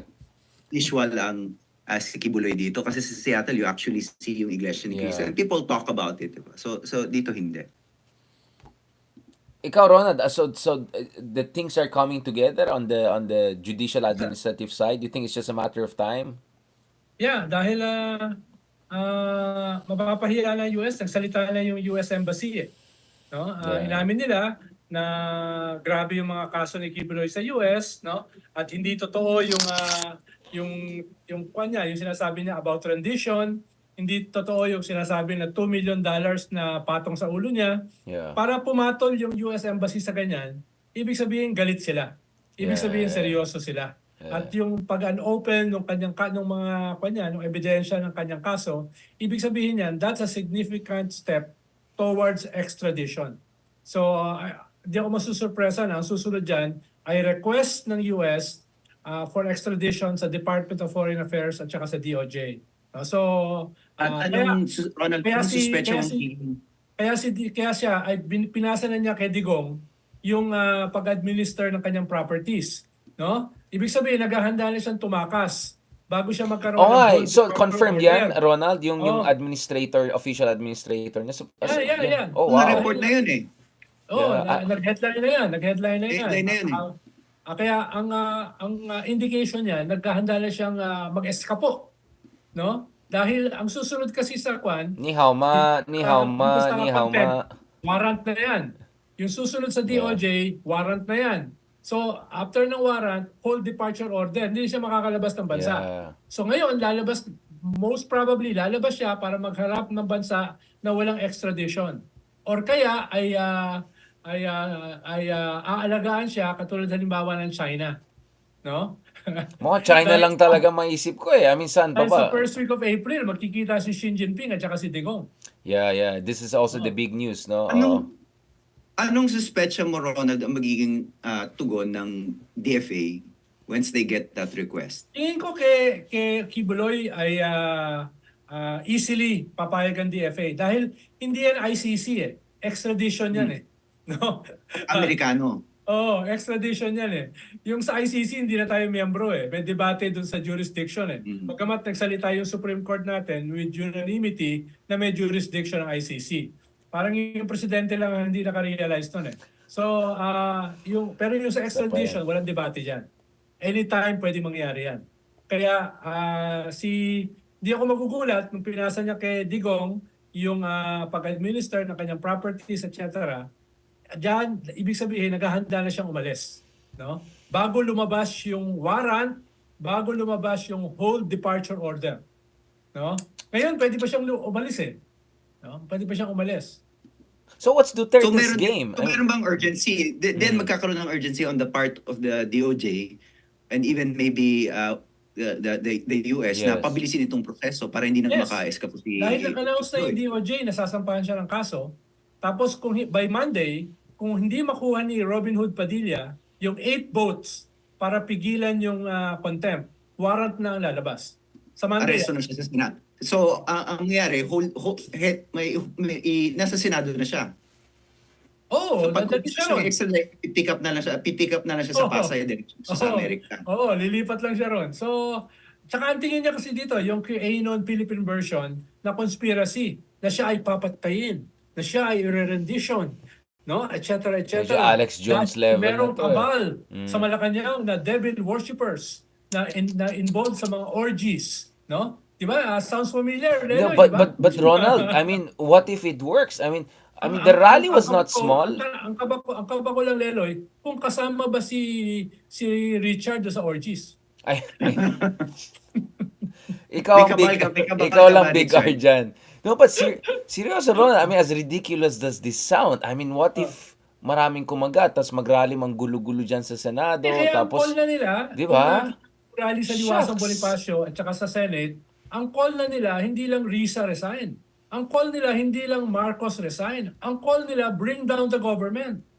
No? Ganun na yung call nila. Ano na tayo? Insurrection na talaga. Insurrection. Tapos, mas malaki yung rally nila kesa doon sa Davao rally. Exactly, kay Digong. Kesa doon sa At Cebu saka mas rally maganda Digong. yung visuals. Ganda ng color coordination, These are music. fanatics, ha? These are fanatics, no? Yeah, exactly. Kaya ako, hindi na ako lumalabas ng bahay, eh. So anong pagtingin ni Digong dito, parang test case din to kung kaya nilang i-threaten yung Senado at to prevent an arrest of Quiboloy. Di isipin ni Digong, ako rin, hindi nila ako mapitik-pitik mo na yan. Kasi sabihin ni Digong, BFF, ayusin ko na lang yung escape mo. No? Ayusin ko yung stay mo sa China. Ako na yung mag-administer. Pero hindi kita pwedeng suportahan. Dahil may sarili ako nego na huwag papasukin ng ICC. So pwedeng ganun kasi yung yung narrative, no? Nag-usap na sila. Sabi nga ni Digong dati, si Quiboloy tuwing may bibilin, 2 ang binibili niya. 2 bahay, 2 kotse, 2 barel, dahil hati kami lagi. No? Kaya hindi ako magugulat kung sila ay magkasosyo from the start. Kaya hindi ganun kahirap na ipasa sa kanya yung pag-administer sa kayamanan, no? Pero hindi siya pwedeng publicly depensahan dahil nag-backtrack na si Digong kay BBM Suportado na niya ang Chacha, no? Tingin niya ang galing-galing na presidente ni BBM. Ang tingin niya ay hindi addict si BBM, na umiinom lang ng antibiotics, no? Tsaka analgesic, no? Umiinom lang. Yun yung ibig na sabihin na tumitira ng gamot. No, yun ang ibig na sabihin. Imagine mo, ganun yung level ng ululan dito. Leloy, ha? Ganun yung level ng ululan, no? Dito, no? Dapat mag-podcast na si Tatay Digong. Medyo maganda Then, lang. no, sa tingin niyo sa Senado, kasi sobrang importante ng Senado pala ngayon based on your analysis, Ronald. Kasi Senado ang papako sa kanya. Senado ang Yes. magpe-prevent, makaalis Pero, siya. pero, So kung hindi siya makuha ng manab ng Senado, soon, hindi na natin makikita si Quiboloy ever again. Kaya Wag itong naman, wag supporters niya sana. sa Senado, Wag ganon. si Robinhood Padilla, ang sabi, no? May separation of church and state. No, Siyempre, ano yan? pwedeng Committee on Constitutional Amendment yan. Oo, Kaya kailangan niya hindi mag-constitutional pwedeng kunin. argument. Yan ang definition niya ng separation of church and state. Si Villar naman at saka si Amy, kaibigan namin yan, ang bait-bait niyan. Mabait Kaibigan siya niya sa ng amin pamilya eh. niyan, no? Di ba, Leloy, ikaw ba yung may nagsabing gano'n na parang yung Oo. ugali sa Pilipinas? Actually, I was just talking to Krista also about this. Itong tendency ng Pilipino, galit na galit sa trapo, tapos pag shinake hands na sila, inimbita sa dinner, ay, ang bait niya pala, di ba? Kahit yung mga academic, gano'n, di ba? Ang chipang natin. Ang chipang ng mga academic. Imagine mo, Leloy, Inimbita International lang ng Women's ano. Month. No? Tapos dalawang babaeng senador, dinedepensahan si Quiboloy doon sa kaso niya against women and children. No? No, di ba? No, ibig sabihin walang pakundangan talaga. Kaya horror. Yung hindi man lang nahiya. Pero ultimately, hindi makukuha ni Robinhood yung numbers niya, no? May hirapan. Hindi, Dahil umatras na so- si JB eh. Si JB na nung una nagsabi na a man is innocent unless proven guilty. Aba. Sabi ko sa isang interview, anong kinalaman nun sa hearing sa Senate? Napakalaking non sequitur naman. Buti na lang binawi niya. No? Tingin ko yung iba, may hiya na sumama dyan. Dahil they will be judged. Eh. Oh. Huh? I mean, you have Grace po, Nancy Binay, Cayetano. I mean, these are all women. Hindi mo kanyo, no? May isang defender si Quiboloy, si Alan Peter, hindi member ng committee. Oo. Si Pia Cayetano, I doubt kung sasama. Oo. Si Bato rin, Kahit wala prodigong doon. siya. Oo. Hindi kaya ng image si Pia Cayetano yun. Oo, kahit prodigong siya, hindi siya Women and children, hindi Yes. kaya. Yes. So hindi kaya magdrama rin si Robin Padilla kasi hopeless case mukhang malabo makuha niya enough number to block it. So Hero nga daw eh. Hindi lang siya son of God. Di parang He's a bayani hero. parang yung Dahil bayani siya ng ang SMNI. wasak sa NPA sa Mindanao. No, siya ang dumurog sa NPA. Ayan na naman. No? Dahil hindi lang lindol at saka earthquake ang kaya niyang pigilan. Kaya niyang pigilan ang insurgency. Oh, believe ka, di ba? Oh. Kaya natakot ka Ronald sa kanya no kasi Kaya hindi kaya naman kang lumalabas sa pigilan. bahay, Leloy, eh. No? Baka tao nga pala, may isa pa siyang sinabi. No? Meron daw mga voodoo sa Malacanang. Jesus Na Christ, siya my God, ay these people are siya crazy. ay kinukuan, no? Oh my God. Tawag diyan? Siya ay Pinapossess. binubudo, Pinapossess. no? Yeah. Except Tuesdays at saka Friday. May araw. So may Hindi mo window, may konting window ganon. Oo. Pag Tuesday at saka Wednesday, hindi pwede. Hindi pwedeng siya ay kulamin. Kinukulam siya eh. Organized by Malacanang. Organized by Wait the lang, First Ronald, Lady. let me guess. Kinuha mo sa Oh. isang tao na itago natin sa pangalan na Bulljack TV. Diyan. Hindi, nakinig ako for 40 minutes sa kanyang interview last week. No, yun ang sinabi niya. May mga voodoo. No? Voodoo pa ang ginamit eh. No? Hindi na ito QAnon. Ibang level na to eh. Sabi Hindi ko na nga, ito ibang level QAnon. to, no? Mas Meron nalampasan Tuesday at saka natin. Friday na hindi siya pwedeng kulamin eh. May window eh. Yun yung, ngayon ko lang narinig yun. No? Ronald, I'm sure this is just the beginning of everything. So let's go to the next episode. Pag-usapan natin si Risa Ontiveros because I mean, I don't think we would have reached this level. I mean, I don't want to call it culmination or whatever. If not for Risa Ontiveros taking up the cudgels. I mean, it has been a very difficult, lonely fight for her. And I think, I don't know, if you listen to yung interview ko with Trillanes, it's Sonny Trillanes, he's saying, it's time for the whole kakamping and everyone to rally na behind Risa. Wala na, let's not think about the others. Tapos na yan. Move forward na tayo. Eto na, may leader na. It's, it's screaming in your faces. Eto na talaga. Yeah. Stop. Lalo na yung mga oposisyon na tahimik for the past 2 years. Tama ni mga todka na yan. Move forward na tayo. So let's talk about that in the next episode. Kasi mas nakakausap yata kaysa sa akin. Galit na yata na. I'm just kidding. I'm just kidding. Thank you guys. Maraming salamat. This was good.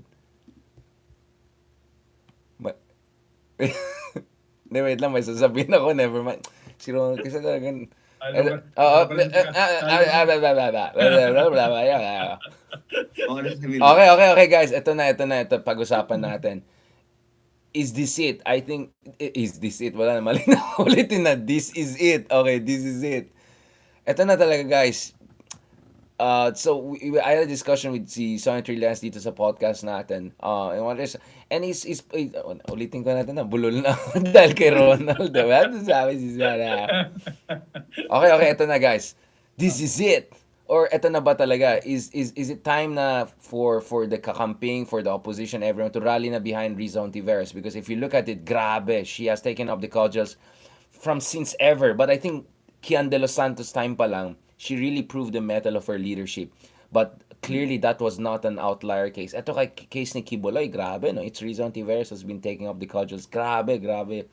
What first of all, Ronald, how important do you think Risa Hontiveros hearings and bringing the victims and all of that has been to this moment we're arriving at na openly diniscuss natin yung possibility of arrest or complete exile ng isa sa mga pinakamalakas na tao nung panahon ni Digong? Well, nung after ng election, nakita niyo naman paano pinasa ni Lenny yung baton kay Risa. Parang ikaw na, di ba? Ikaw na mag-lead ng opposition, no? Pero siyempre, honeymoon period pa yan eh. Parang bibigyan mo ng pagkakataon yung presidente, no?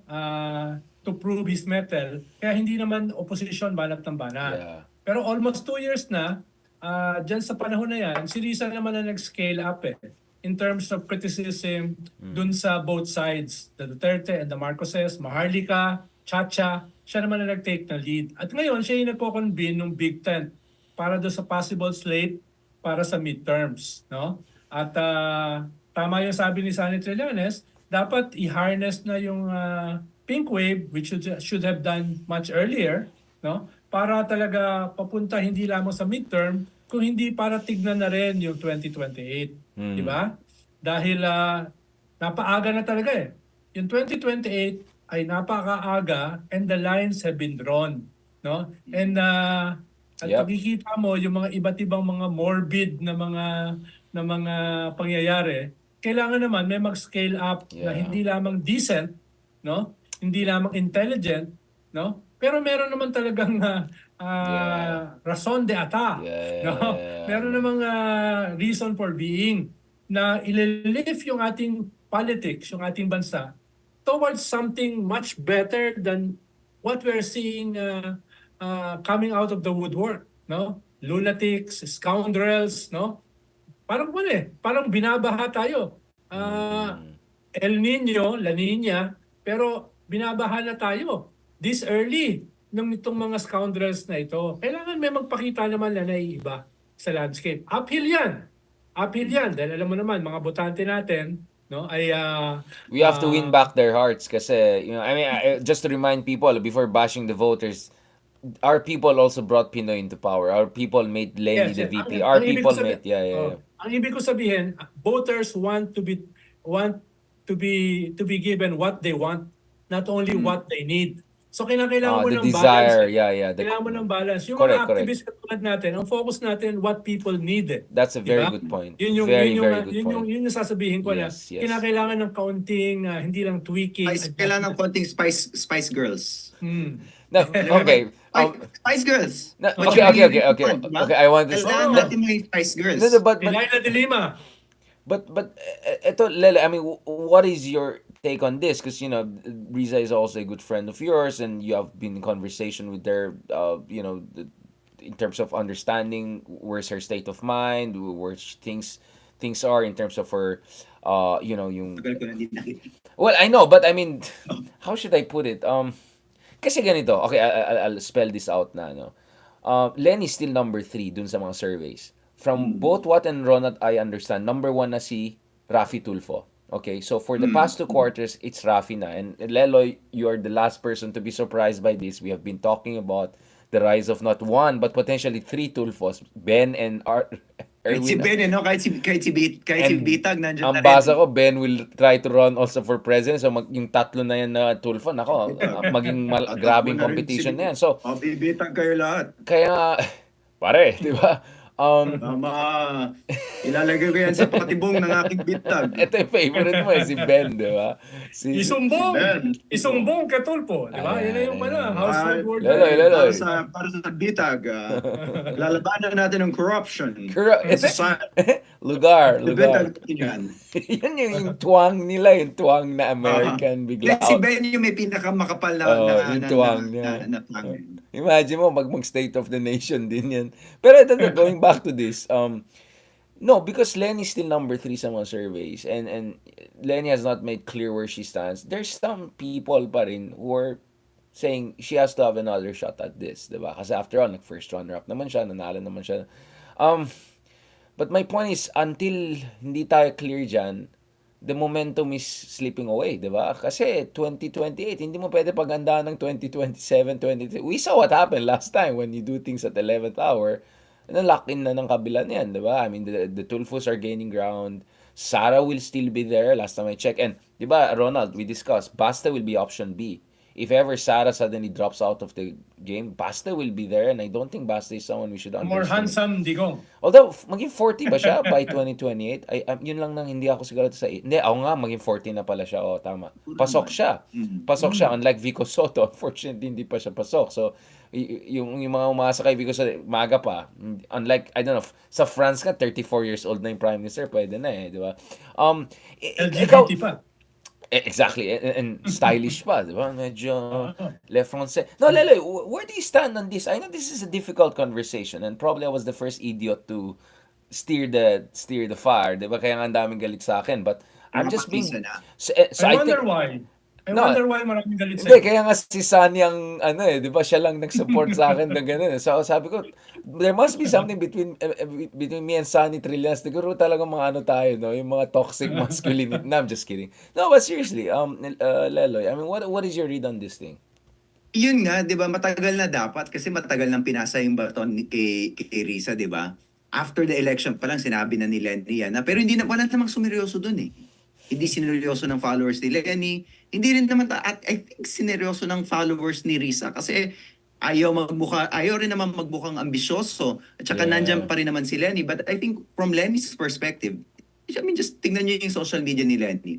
Mukha bang tatakbo yan? Mukha bang interesado yan in national politics?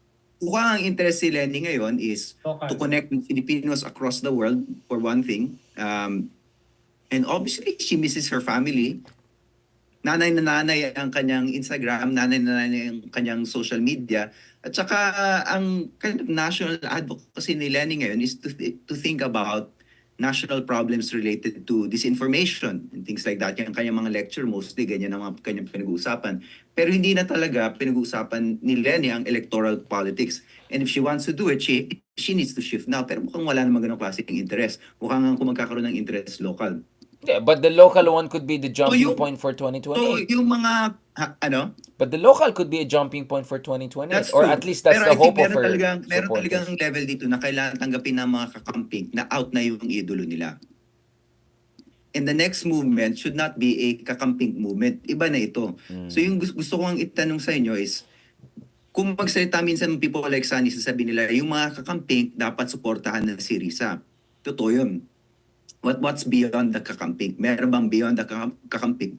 Meron bang constituency na pwedeng masagap si Risa that transcends yung kakamping base na nabuo ni Lenny nung last election? Well, she got more votes, right? And technically speaking, she got pero more votes. Ano yung concerns nila? Paano mo sila i-convince? Sino sila? Anong demographic nila? Yeah. Isang dahilan kung bakit nakakuha ng 61% ng boto si BBM ay dahil dun sa unity ng Duterte at saka ng Marcos. Right. Yun, wala namang ibang campaign peg. Unity lang eh. 'Di ba? Siguro distant second yung 20 pesos na rice. No? So, yun yung kanila no? Yung Duterte brand and the Marcos brand joining together. Taliano Gold, Taliano Gold, wag mong kalimutan. Distant third. In a very simple campaign, unlike halimbawa yung Lenny campaign na medyo cluttered, ang daming issues, no? Ito very simple. Pero ngayon, wala na yung unity, no? Kaya tingin ko, isa yun sa mga pwedeng pagkuhanan. Yung mga bumoto for unity, nakita paano siya nag-unravel, no? Right. Yun yung pwedeng kunin niya, no? Meron pa rin may iwan sa Digong, Meron pa rin may iwan sa Marcos, pero in between, baka pwedeng may makuha si Risa pandagdag dun sa kakampings, no? Dun sa kakampings. So anong Pero- anong hunch mo, Ronald? Like, anong nakikita mo ang alam mo? So sino nga sila? Yun Sino nga sila, yeah. Ronald? Sino yung mga yun? Like ano yung concerns nila? Or even demographics, taga saan sila? Anong class nila? 60% of voters are young people. And most of that, nakuha pa rin ni BBM tsaka ni Sara. Aagawin niya yun. No? Aagawin niya yun. No? Yung ganong klaseng, at least substantially. Paano kahit nakakuha si Lenny ng 15 million votes, no? Yung sa kabataan, kamaramihan pa rin na kay BBM Sara. At kung titingnan mo yung numbers. Yeah. 60% ng botante are 40 below. These are 3-4 years old when EDSA happened. No? So iba yung pang-akit mo sa kanila. Iba yung pang-akit. Hindi na pwede yung mga lumang yellow narrative, EDSA narrative. Bahagi yon for your base, for your network. Pero kung gusto mo manalo, you have to go beyond that. No? Beyond that. No? So ano na yung bago na ating kwento, Ronald? Kasi medyo malungkot din nung last EDSA celebration. Kasi every time EDSA celebration, yes, importante na sariwain, pero lumalabas din minsan yung pagkalaos ng mga tao Every time sineselebrate yung EDSA. Kasi nakikita mo, parang okay, sige, bigyan natin kayo ng pagkakataon to celebrate your nostalgia. Pero kakanta na naman ng handog ng Pilipino, kakanta naman magkaisa, lalabas na naman, magdidilaw, tapos parang walang pumapansin Nostalgic. pag ganun. Parang nostalgic na siya, di ba? So Yes, sige, yes. ibigay ko Pero- sa inyo yung nostalgia Pero nyo every ang objective kasi, February. Lenloy, nung last EDSA, no? Ang objective dyan is to consolidate your base. Because last year, ang kaunti ng sumama. This year, medyo mas malaki nationwide. No? From Siquijor to Dumaguete to Tagum to Isabela. Ibig sabihin, kumpara last year, yung celebration na sobrang subdued, sobrang konti. Ngayon medyo lumawak. Ibig sabihin, it's an attempt to consolidate your base. Not to get votes from the BBM Duterte pa.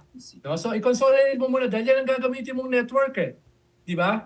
Tapos ang second part, yung kakamping, no? In their hundreds of thousands. Huwag mo kalimutan, yung rally sa Pasig is 700,000 people. Hindi yan hakot. Yung rally sa Pasay was 800,000. Yung meeting de Avance, 1.2 million sa Makati. Right. Tapos all over the country, hundreds of thousands. These are the biggest rallies since EDSA. No? Hindi yan EDSA crowd. Yan yung kakamping.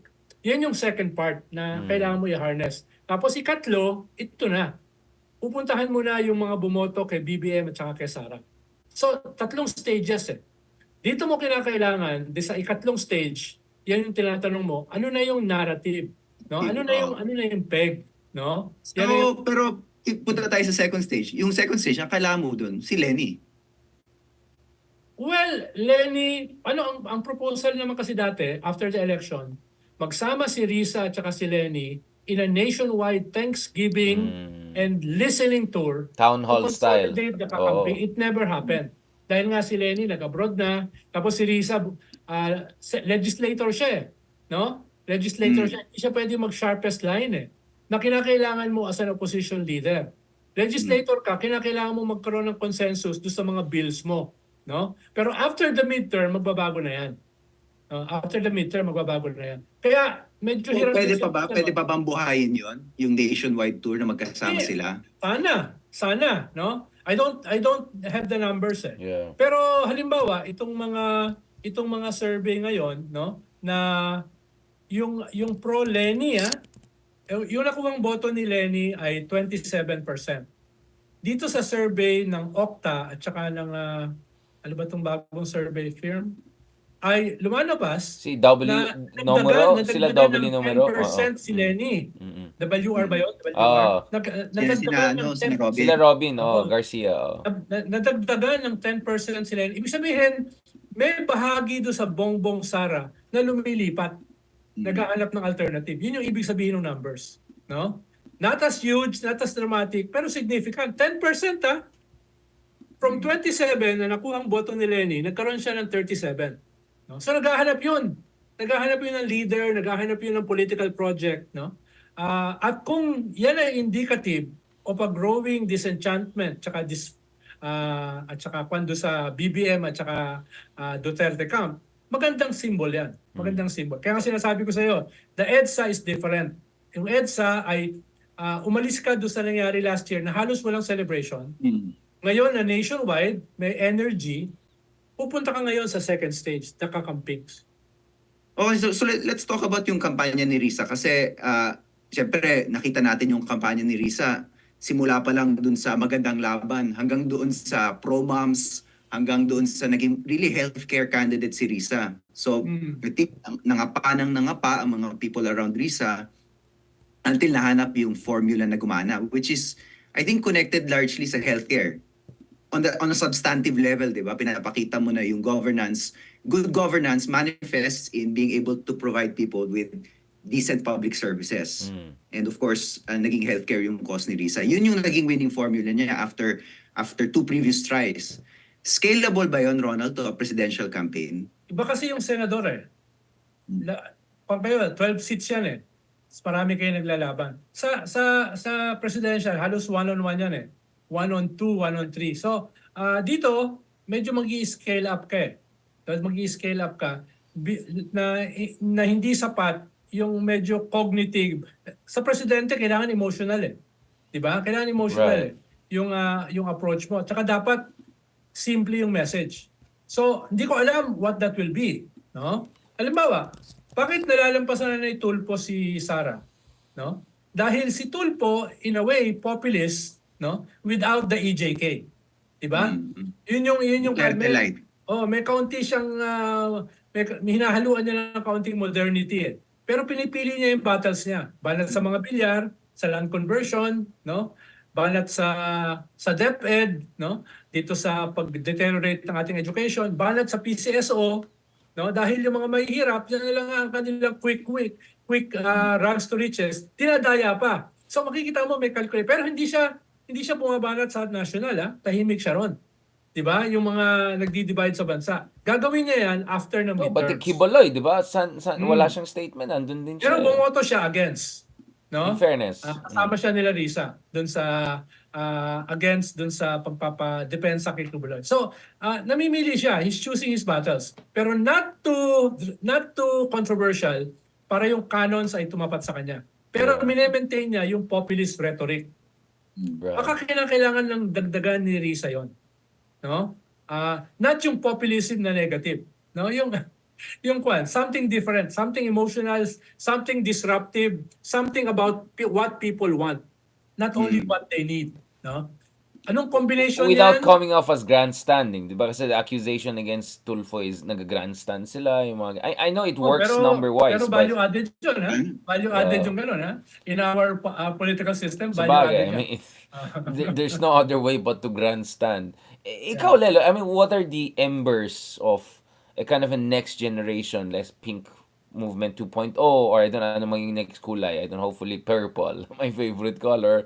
Ano sa tingin mo? What should be the elements? What is the new synthesis we should look at? Yung ang kinatatakutan ko dito is, tama si Ronald kailangan mo may consolidate yung base. Pero in a way, yung base nostalgic at baduy.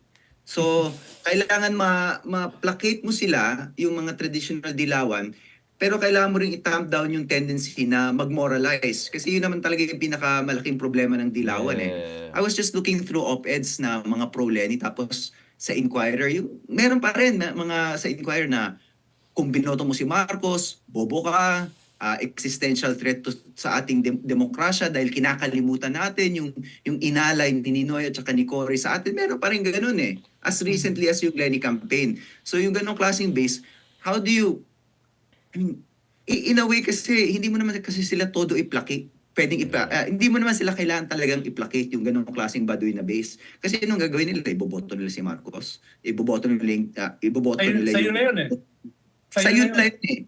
So kahit medyo ako sa tingin ko wag mo na silang alagaan kasi Yeah. susunod naman yung mga yan Just really come up with a really new narrative. Tapos every February, you can build them out like veterans and then celebrate them, vet them. Rituals. Kalimutan mo sila para sila na ang ating equivalent of mga World War II veterans. Magbibigay pugay ka sa kanila once a year.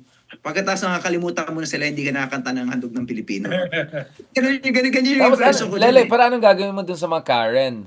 Yung medyo titas Ano of mga- Manila types. na mag-iingay ang mga yan. Lalabas yan, tatawagin nilang bobo yung oposisyon, sabihin nilang walang nagawang mali si Cory, tapos tahimik ka na lang. Ngitian mo na lang. Pagkatapos you really seek out a new narrative for the electorate na hindi dilaw. And I think open yung mga tao sa ganun dahil nga laki-laki nun malaki yung crowd na yun. At saka well-resourced. That is going to be the big challenge. Very illuminating sa akin yung framework ni Ronald. Base, pink, and then the next level. Yung pinakamahirap talaga yung next level. And well, matalino naman kayo ni Ronald pero wala kayong maisip na naratibo para dun sa next level na yun. So mahirap talaga to. Hindi, mahirap talaga. Marami akong naisip pero wag mo na sabihin, don't alert the enemy. So, like, baka makuha ni BBM sa bagong Pilipinas niya na hindi namin ma-explain. Baka hindi politically correct At saka yun, sa Women's International Day, mag-ano muna tayo, mag-congratulate. Ako, Lelo, for all of the,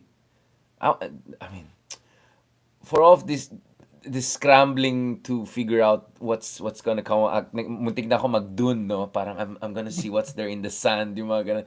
No, but Lelo, see how far we have come, thank God. Like, remember when we were having our first episodes together, talagang despondency tayong dalawa, di ba? It was really depressing, a lot of bitterness.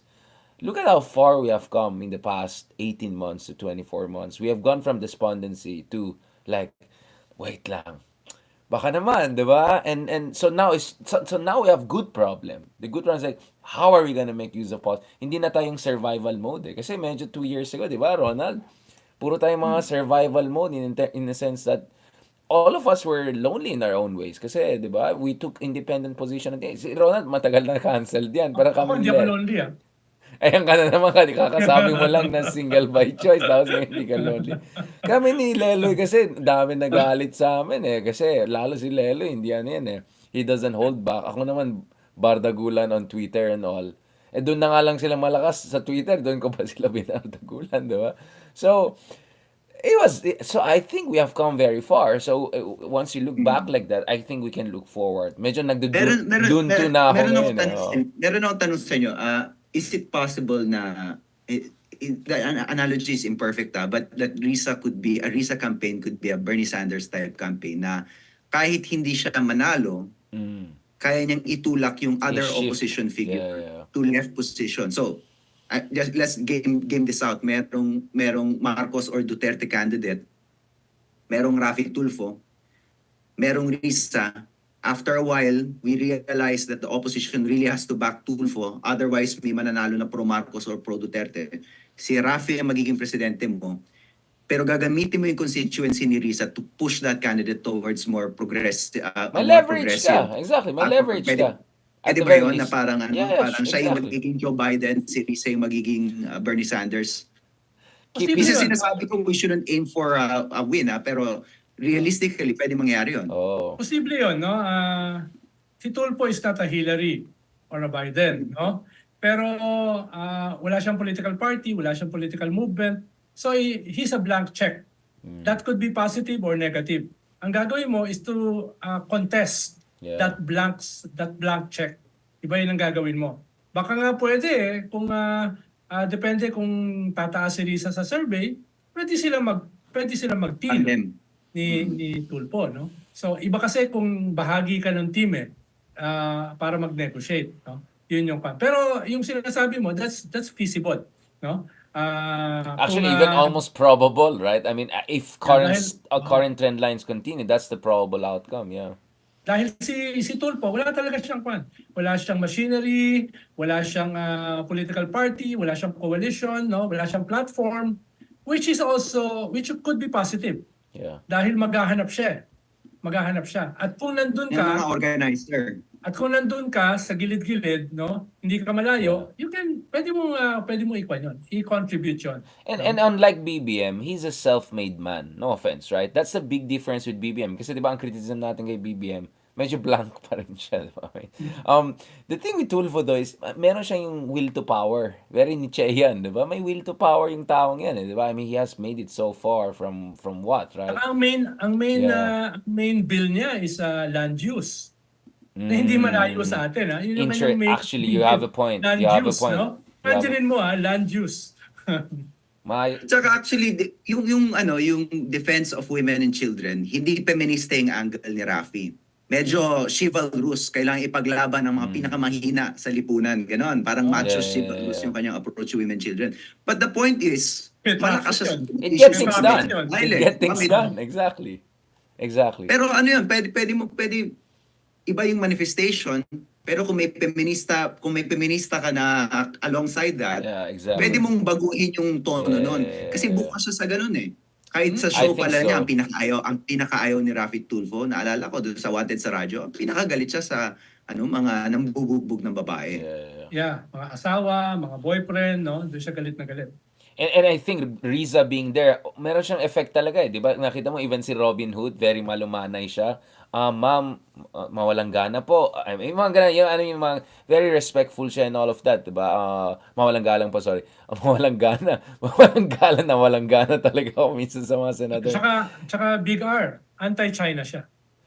So far, yes, and we have to make sure he stays on that course, no, 'di ba? I mean, I mean, he has a good instinct for things, no, and I think as long as majority of Filipinos are where they are, people like him will always. I'm not saying he doesn't have conviction. I think he still has some strong ideas about things. So I think we can close this episode and go to the last episode. Pag-usapan natin yung favorite ni Leloy, US trade delegation. Charot. At saka industrial policy. Ito na, we'll juice you out na Leloy on this one. Thank you so much, guys. This was good. I think for all we know, baka tayo na lang ang talagang gumagawa ng mga ganyan discussion, no? Blueprint na talaga. Ang kapal ng mukha natin, eh. I'm just telling you, Lelo, you never know who's listening to me. May mga nagte-text sa akin ng isang araw. Alam ni Ronald yan, sino mga yan. At may pumipitik sa mga dilaw at sa mga pink. Yeah, exactly. So, hindi na lang sa'yo galit, Richard. Oo naman. Pero maraming nagmamahal sa akin from other sides. So, okay lang, balance lang sa akin. Okay, guys. Thank you so much. God bless. Okay. Ito na, penultimate niyan kasi si Lele mag-jiu-jitsu niyan. Okay, Lele, bago ka mag-jiu-jitsu, pag-usapan natin. Economics, industrial policy. No, but before that, as I and Ronald were also discussing earlier and all in other engagements, ito na, finally, we're gonna see whether US is gonna provide something beyond what I call boots and bases, right? I mean, lots of military. I mean, I don't want the Philippines to be the Pearl Harbor of Western countries. Where's the money? Where's the investments? I mean, everything is going to Vietnam. Where's the beef? Yeah, it's going to Vietnam, which is not taking our side or US side. It's going to, I don't know, Thailand nga, yung bagong gobyerno, nakipag-usap daw sa may meeting with Tesla, di ba? And then yung paborito mo, si Anwar Ibrahim, naku po, nagdigong-digong effect na siya na lawyering for China and they're still getting investment. So, parang the West is ignoring the one Southeast Asian country that is actually taking a stand for a rules-based international order. And as BBM correctly pointed out, we're a frontline state in every sense of the word. Lelo, what is your sense here? You think Americans are beginning to realize hindi na pwede pabayaan ng Pilipinas and perhaps it's time for what I call strategic investments? Meaning, yes, may mga problema sa investment environment. Yes, si BBM, ganyan-ganyan. But you need to bet on this country so that in the long run, you can have a strong and capable ally in the Philippines. Something you'll never have in Vietnam. You'll never have in Malaysia. And you'll never have in Thailand. Gagamitin ka lang ng mga bansang yan eh. They're just gonna be little Chinas later on. Well, yeah. Ano pa masasabi ko doon kung hindi? Yes. In the short term, I think tataas ang investment in 2024. Yun din naman ang prediction ng mga maraming ekonomista sa Pilipinas dahil period na of probably a couple of rate cuts. So mas marami ng pera sa sistema. So both local and domestic investment tataas. Siguro magkakaroon ng delay dyan dahil mabagal na mag-transition to a looser monetary policy ang central bank. Pero eventually, dahil nga na-tame na ng konti yung inflation, hindi na kasing aggressive yung rate hikes, and eventually baka magkaroon ng rate cuts. So baka umarangkada na ng konti yung ekonomiya. And then of course, on the part of the US, hindi mo rin alam, pero my sense is that the nice thing is that Trump or Biden, meron kang anti-China agenda. Yeah. Ito na lang yung issue in a very divided country like the US. Ito na lang yung bipartisan issue yung China. So if you just make the argument that the Philippines needs to be within the ambit of a rules-based global order within the US, I think that's an argument that appeals to both Republicans and Democrats at this point, kahit na manalo pa si Trump. Although nabanggit niyo mga sa previous episode na pro-TikTok na rin si Trump ngayon, I think fundamentally pa rin natatakot si Trump sa ascendance of China. Pero Leloy, halimbawa yung sa TikTok issue, bipartisan yun eh. Republicans and Democrats, kinontra ni Trump. Ibig sabihin talagang disruptor si Trump even within the Republicans, no? Ibig sabihin yung populism niya ay ibang level eh. Halimbawa manalo siya, no? Siya ba ay mag-a-abide ng present foreign policy ng US vis-a-vis Taiwan, vis-a-vis Southeast Asia, vis-a-vis the South China Sea, or pagpapatuloy niya yung pagiging disruptor? Saka syempre may isolationist tendencies, yung walang pakialam sa buong mundo. I think yun yung overwhelming, I think yun yung kumukontra dun sa kanya pagiging anti-China, yung kanyang America, in a way, America first, di ba? He says it, America first. Medyo wala actually pakialam sa foreign policies. Hindi siya ibebenta niya yung bansa niya sa China, hindi siya may pag-aliado siya sa China, pero hindi niya papakialaman yung nangyayari sa Asia. So yung mga things like pivot to Asia ni Obama, wala siyang pakialam doon. Pero ano sa tingin niyo dun sa investment opportunities ng US, lalo na yung mga trade delegations na yan? Ano yung mga areas na pwedeng i-open up ng Pilipinas to those kinds of... Ang problema kasi, Leloy, tingin ko interesado yung US mag-invest.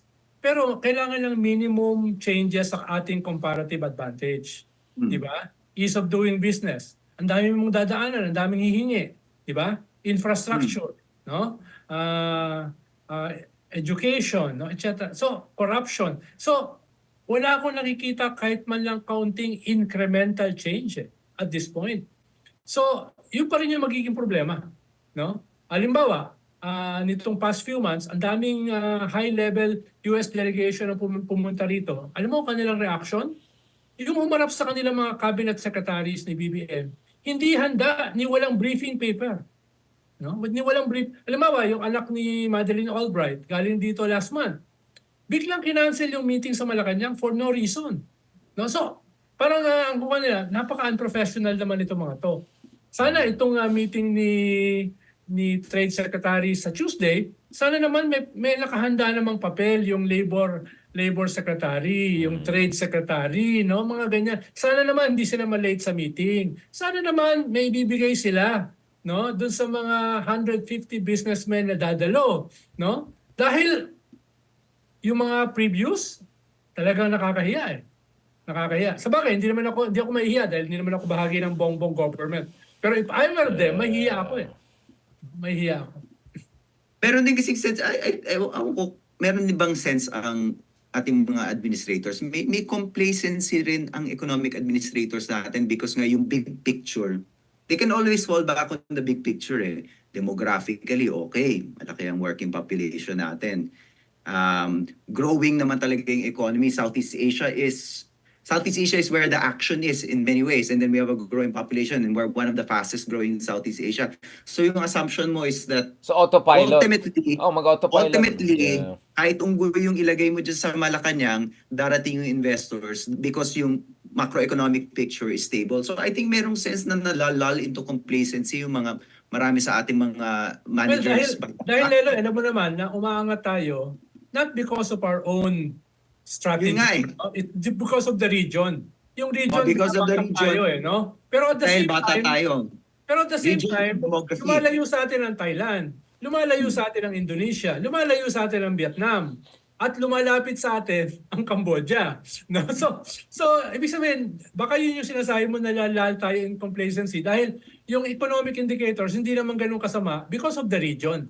Diba? Pero Because of the eventually, region and the demographics. it's a competitive world eh. Diba? It's a competitive world eh. So how do we compete kung ang comparative advantage natin ay hindi nag-improve? Eventually yun eh. Halimbawa, bumababa ang inflation. Pero food inflation is still high. Diba? Yun yung problema. At yung problema, yung ating attitude ng ating mga finance manager ay demand pull inflation, hindi cost push. Ang problema natin is productivity eh. It's not demand, no? So, yun yung nakikita ko. Sabi ko, hindi mo naman kailangan maging technocrat para ma-deconstruct yung ating inflationary problem, no? So, what's happening, no? Who's manning the store? No, grabe nga pag inflation, sinasabi nga 'di ba, the central bank and the rate cut is a blunt tool to fight inflation. Kahit sabihin pa natin core inflation 'yan, ang dami mong kailangang pagdaanan na step to reduce the inflation kasi yung assumption diyan, binawasan mo yung rates tinaasan mo yung rates, konti yung mangungutang, pag konti yung mangungutang, hindi sila mag-suspend, pag hindi sila mag-suspend, hindi dadaming pera sa ekonomiya, at pag hindi dumami yung pera sa ekonomiya, bababa yung presyo ng bilihan. Ang daming step na kailangan mong puntahan to assume nagagana yon.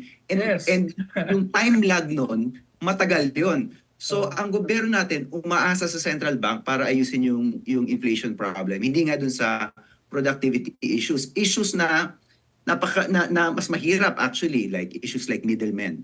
Tumataas yung presyo ng middlemen. Or yung bababa, galing sa norte, galing sa Baguio, pagdating sa Maynila, panis na, ganyan. So bababa yung supply dahil mababa ang transportation, so yung food inflation tataas. Or yung 30% tariff, yung 30% tariff on food items na talaga naman pinakamalaki sa buong Southeast Asia. And you realize this, even recently, nabanggit ko, over the summer, pumunta ako sa Bali. And I thought Bali was going to be expensive yung food. Paano kasi tourist area, di ba? Tapos ang dami pumapasok, tapos mamahalin yung mga restaurant. Yung mga, araw-araw kaming kumain sa labas ng pamilya ko. Okay lang. Kasi even at that rate, mura pa rin siya. Bali na Hindi to. Hindi masakit. To Manila, hindi masakit. Mas mura nga dito sa Japan, bro. Everything else was just Yeah, as expensive as Manila. Yeah. Pero pagdating sa pagkain, mas mura pa rin sa Manila. Tourist trap na to ng Indonesia.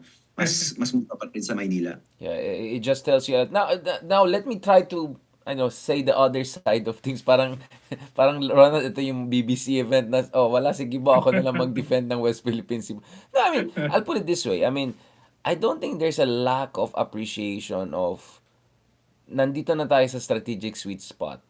Andito na yung opportunity for us to bring the investments. Nako, if we miss the train na naman again, good luck na lang sa atin, maging fourth world na naman tayo. I mean, Marcos going a lot to Vietnam, talking a lot to the Vietnamese. I think there's almost a Vietnam envy, right? Hindi na Singapore, Vietnam envy na ngayon. Kasi manufacturing power ang Vietnam na kasing level lang natin ng per capita. Pero practically everything you buy, Samsung, Armani, Adidas, everything is Vietnam. And then, of course, you have also BBM putting people like Frederick Go in charge of kind of a new economic czar. I know we can be easily dismissive about that, but I think there is some inkling na the Philippines has to get its act together. Otherwise, sayang we may miss out. And knowing the Marcoses, they want to also leave some sort of legacy na hindi lang scammy, hindi lang Taliano gold, hindi lang something. I think he wants certain things to be done. I mean, if we were gonna strongman this, I know the skepticism and all. I mean, Lelo, don't you sense that there could be also more openness to industrial policy, etc.? I mean, Biden is industrial policy. Trump is gonna be industrial policy. Yung neoliberal, wala na. Laos na yun eh. No one buys into that. Probably only yung British government. I don't know, whatever. Hindi rin eh. British government, kinik-out din nila yung isang prime minister niya. Ilang araw lang ba? So, for me, anong tawag ko dyan? Development by osmosis. Yung mapapilitan ka na kasi papasok na sa'yo. Like, kahit di ka gumagalaw, huy, humayos ka na, di ba? Dito na, di ba? May pagka-osmotic element dito. How do you see that, Lela? Am I being overly optimistic? Wala naman kasi sinasabi about industrial policy, wala namang ina-outline na vision eh. Naalala mo yung first speech ni BBM, yung first sona niya after niya ma-elect. actually, the significant part of that was economy, pero napaka-descriptive. Sinasabi niya, Yeah. ito yung indicator na hahabulin natin. Ito yung expected GDP natin at this point. Halata mong pumunta kay Ben Diokno, humingi ng mga statistics, tapos binugay yung statistics to make it seem as if he had control over economic indicators. Gusto niya i-establish na marunong siya magbasa ng economic indicators. Pero in terms of yung vision, ano ba talaga yung direction ng economy? Wala. Napatunayan lang niya na kaya niyang pakinggan si Ben Diokno. And ito si Secretary Recto, of course, he comes from the Recto family, di ba, na economic nationalism ang nakapronta. So may vision. Hindi ako agree actually sa vision ng lolo niya, pero may vision. Yung Recto brand has an economic vision. One of the clearer economic visions for the country that we've seen. Pero wala rin namang economic vision ako naririnig dito kay Ralph He's a Recto. politician. He's a politician. So, so meron nga opening, Richard, pero may nakikita ka ba Yun nga, na the poverty, vision? yeah, you're right. I mean, the poverty of narrative. language, you're right. I mean, Pero Richard, yun yung dati natin pinag-uusapan pa, di ba? For lack of a better example, no?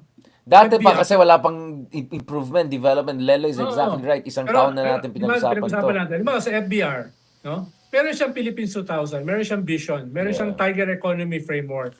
Tapos meron siyang tatlong 3. Deregulation, privatization, no? Ano ba isa? Isang Sean. Deregulation, privatization, deregulation, no? Tapos sa likod niyan, Trade liberalization.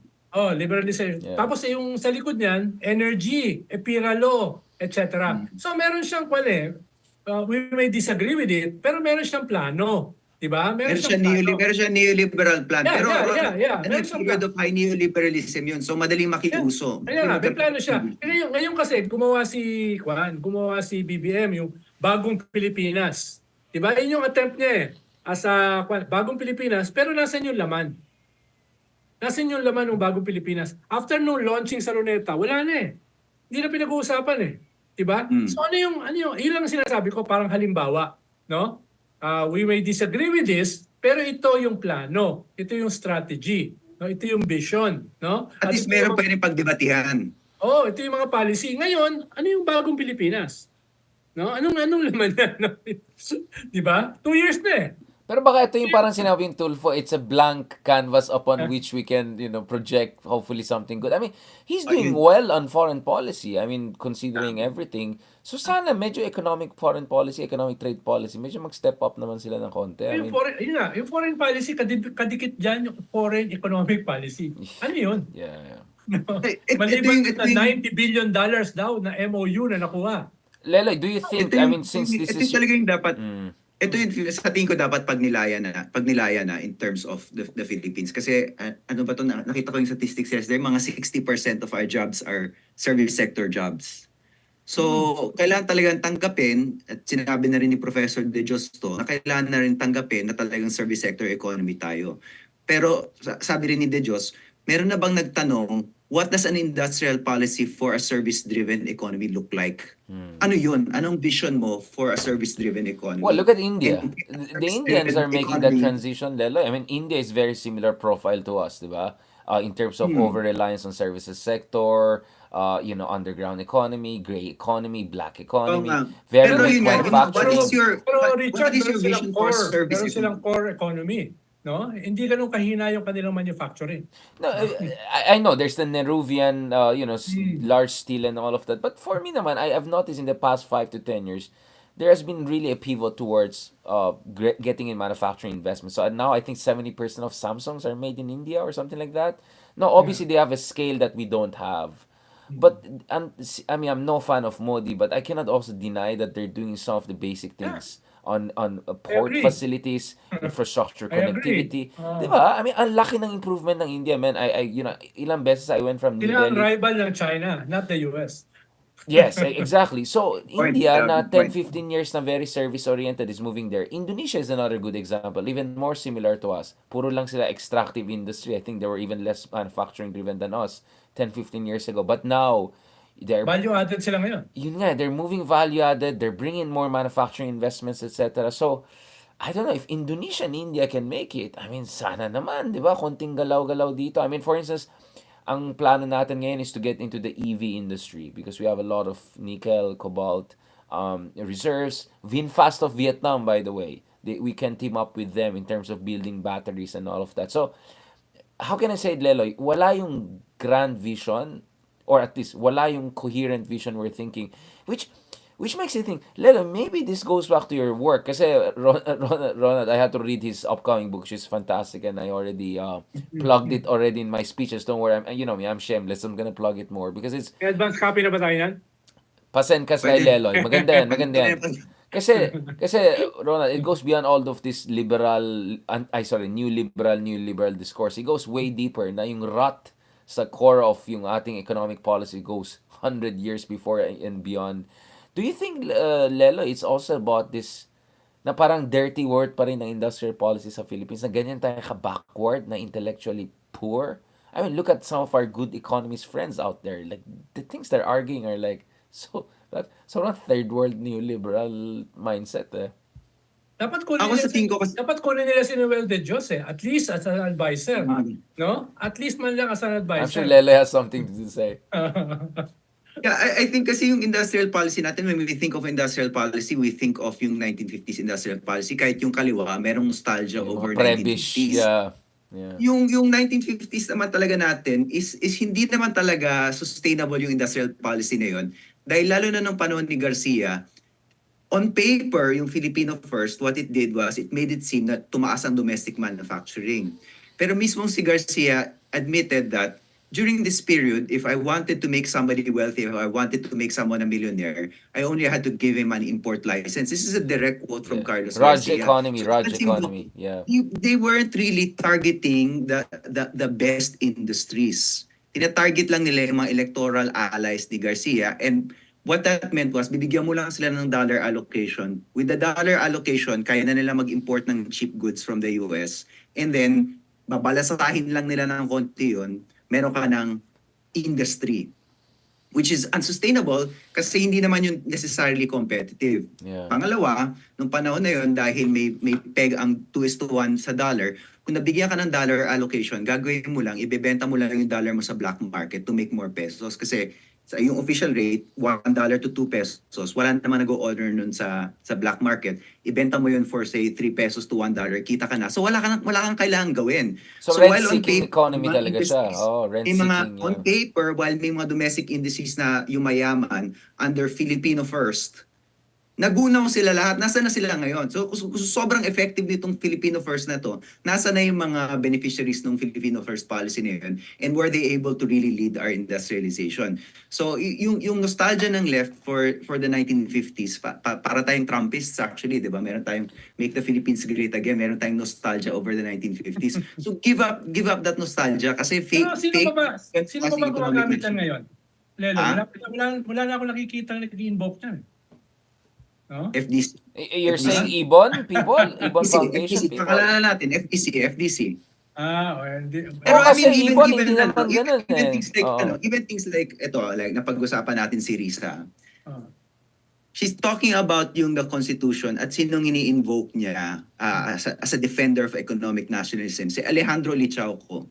Na ganun din, galit din dun sa 1957 na, respeto ko kay Risa, pero dapat talaga bitawan na natin tong nostalgia. Exactly. This let's call it protectionist nostalgia. Protectionist nostalgia. 1950 industrial policy. Meron na talaga dapat bagong industrial policy for, again, a service sector industry. And si Alejandro Licauco, wala akong believe kay Alejandro Licauco.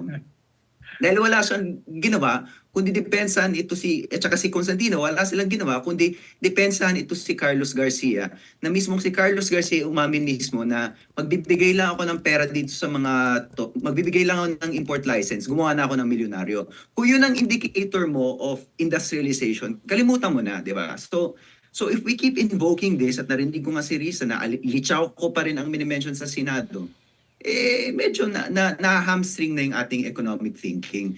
At saka, so balik tayo kay De Dios, di ba? Yung mga challenges niya. Yung isang challenge niya is, how do we think of industrial policy in a society where 60% of your industry is service? Magsimula tayo doon, di ba? So we have to ask the right questions.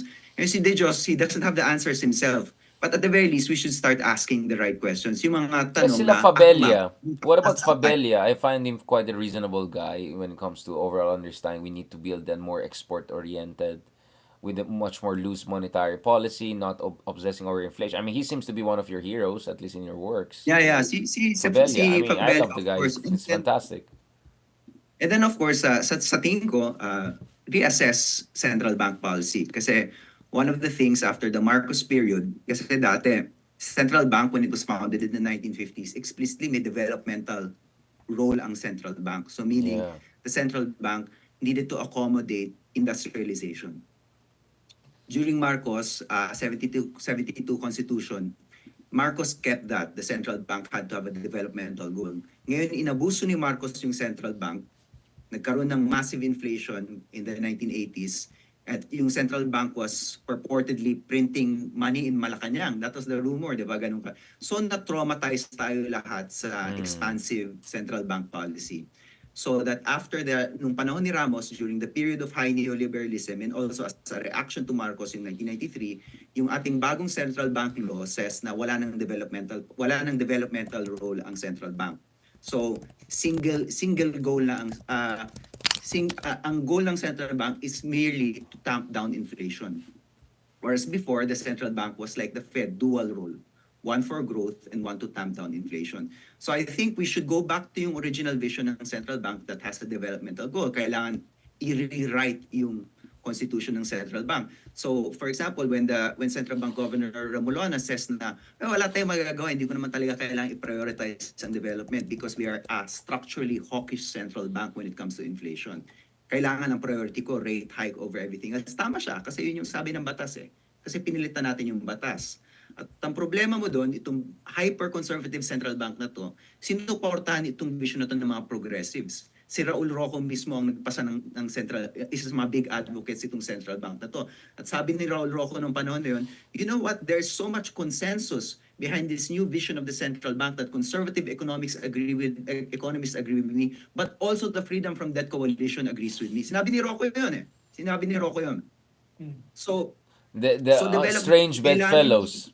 Kailangan yung institutions natin, we need to remind them na meron dapat silang developmental function. So that's just one example, yung central bank na talagang wala ng developmental function. But Lele, I don't think it's just the law, right? It's also the ideological training and orientation of the people there, right?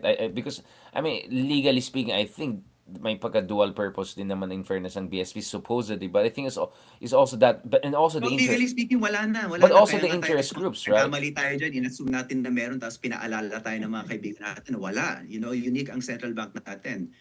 Well, actually, ang interesting example mo dito, Indonesia, kasi single function din ang Indonesian Central Bank, pero nagbago. In-update yung legislation. And they were replying, of course, to the Suharto era craziness and all of that. Bumalik na ang Indonesian Central Bank to dual function. Yeah. And I think that's isang example lang yan. But yung Philippine Central Bank should go back to yung traditional dual function ng Fed and other central banks na meron developmental role. Hindi lang dapat anti-inflation. Right. Thank you so much, gentlemen. I think that was enlightening as always. Kahit sabaw na ako, 2 AM na yata dito. I really appreciate that, Lele. Mukhang talagang kailangan natin ng catch-up na proper. So I'm good na bumawi tayo. More than enough. Parang we had talk more than...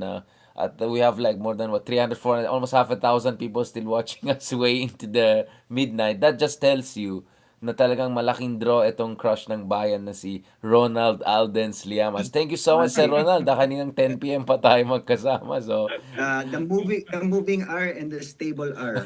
At ito si Stable R, kasama niya si Christian pa yata kanina, nag-double book na naman. So talagang believe ako sa'yo, pare. You're the man. Thank you so much, Lelay. Have a blessed day. Thank you so much also, Ronald. Have a blessed day.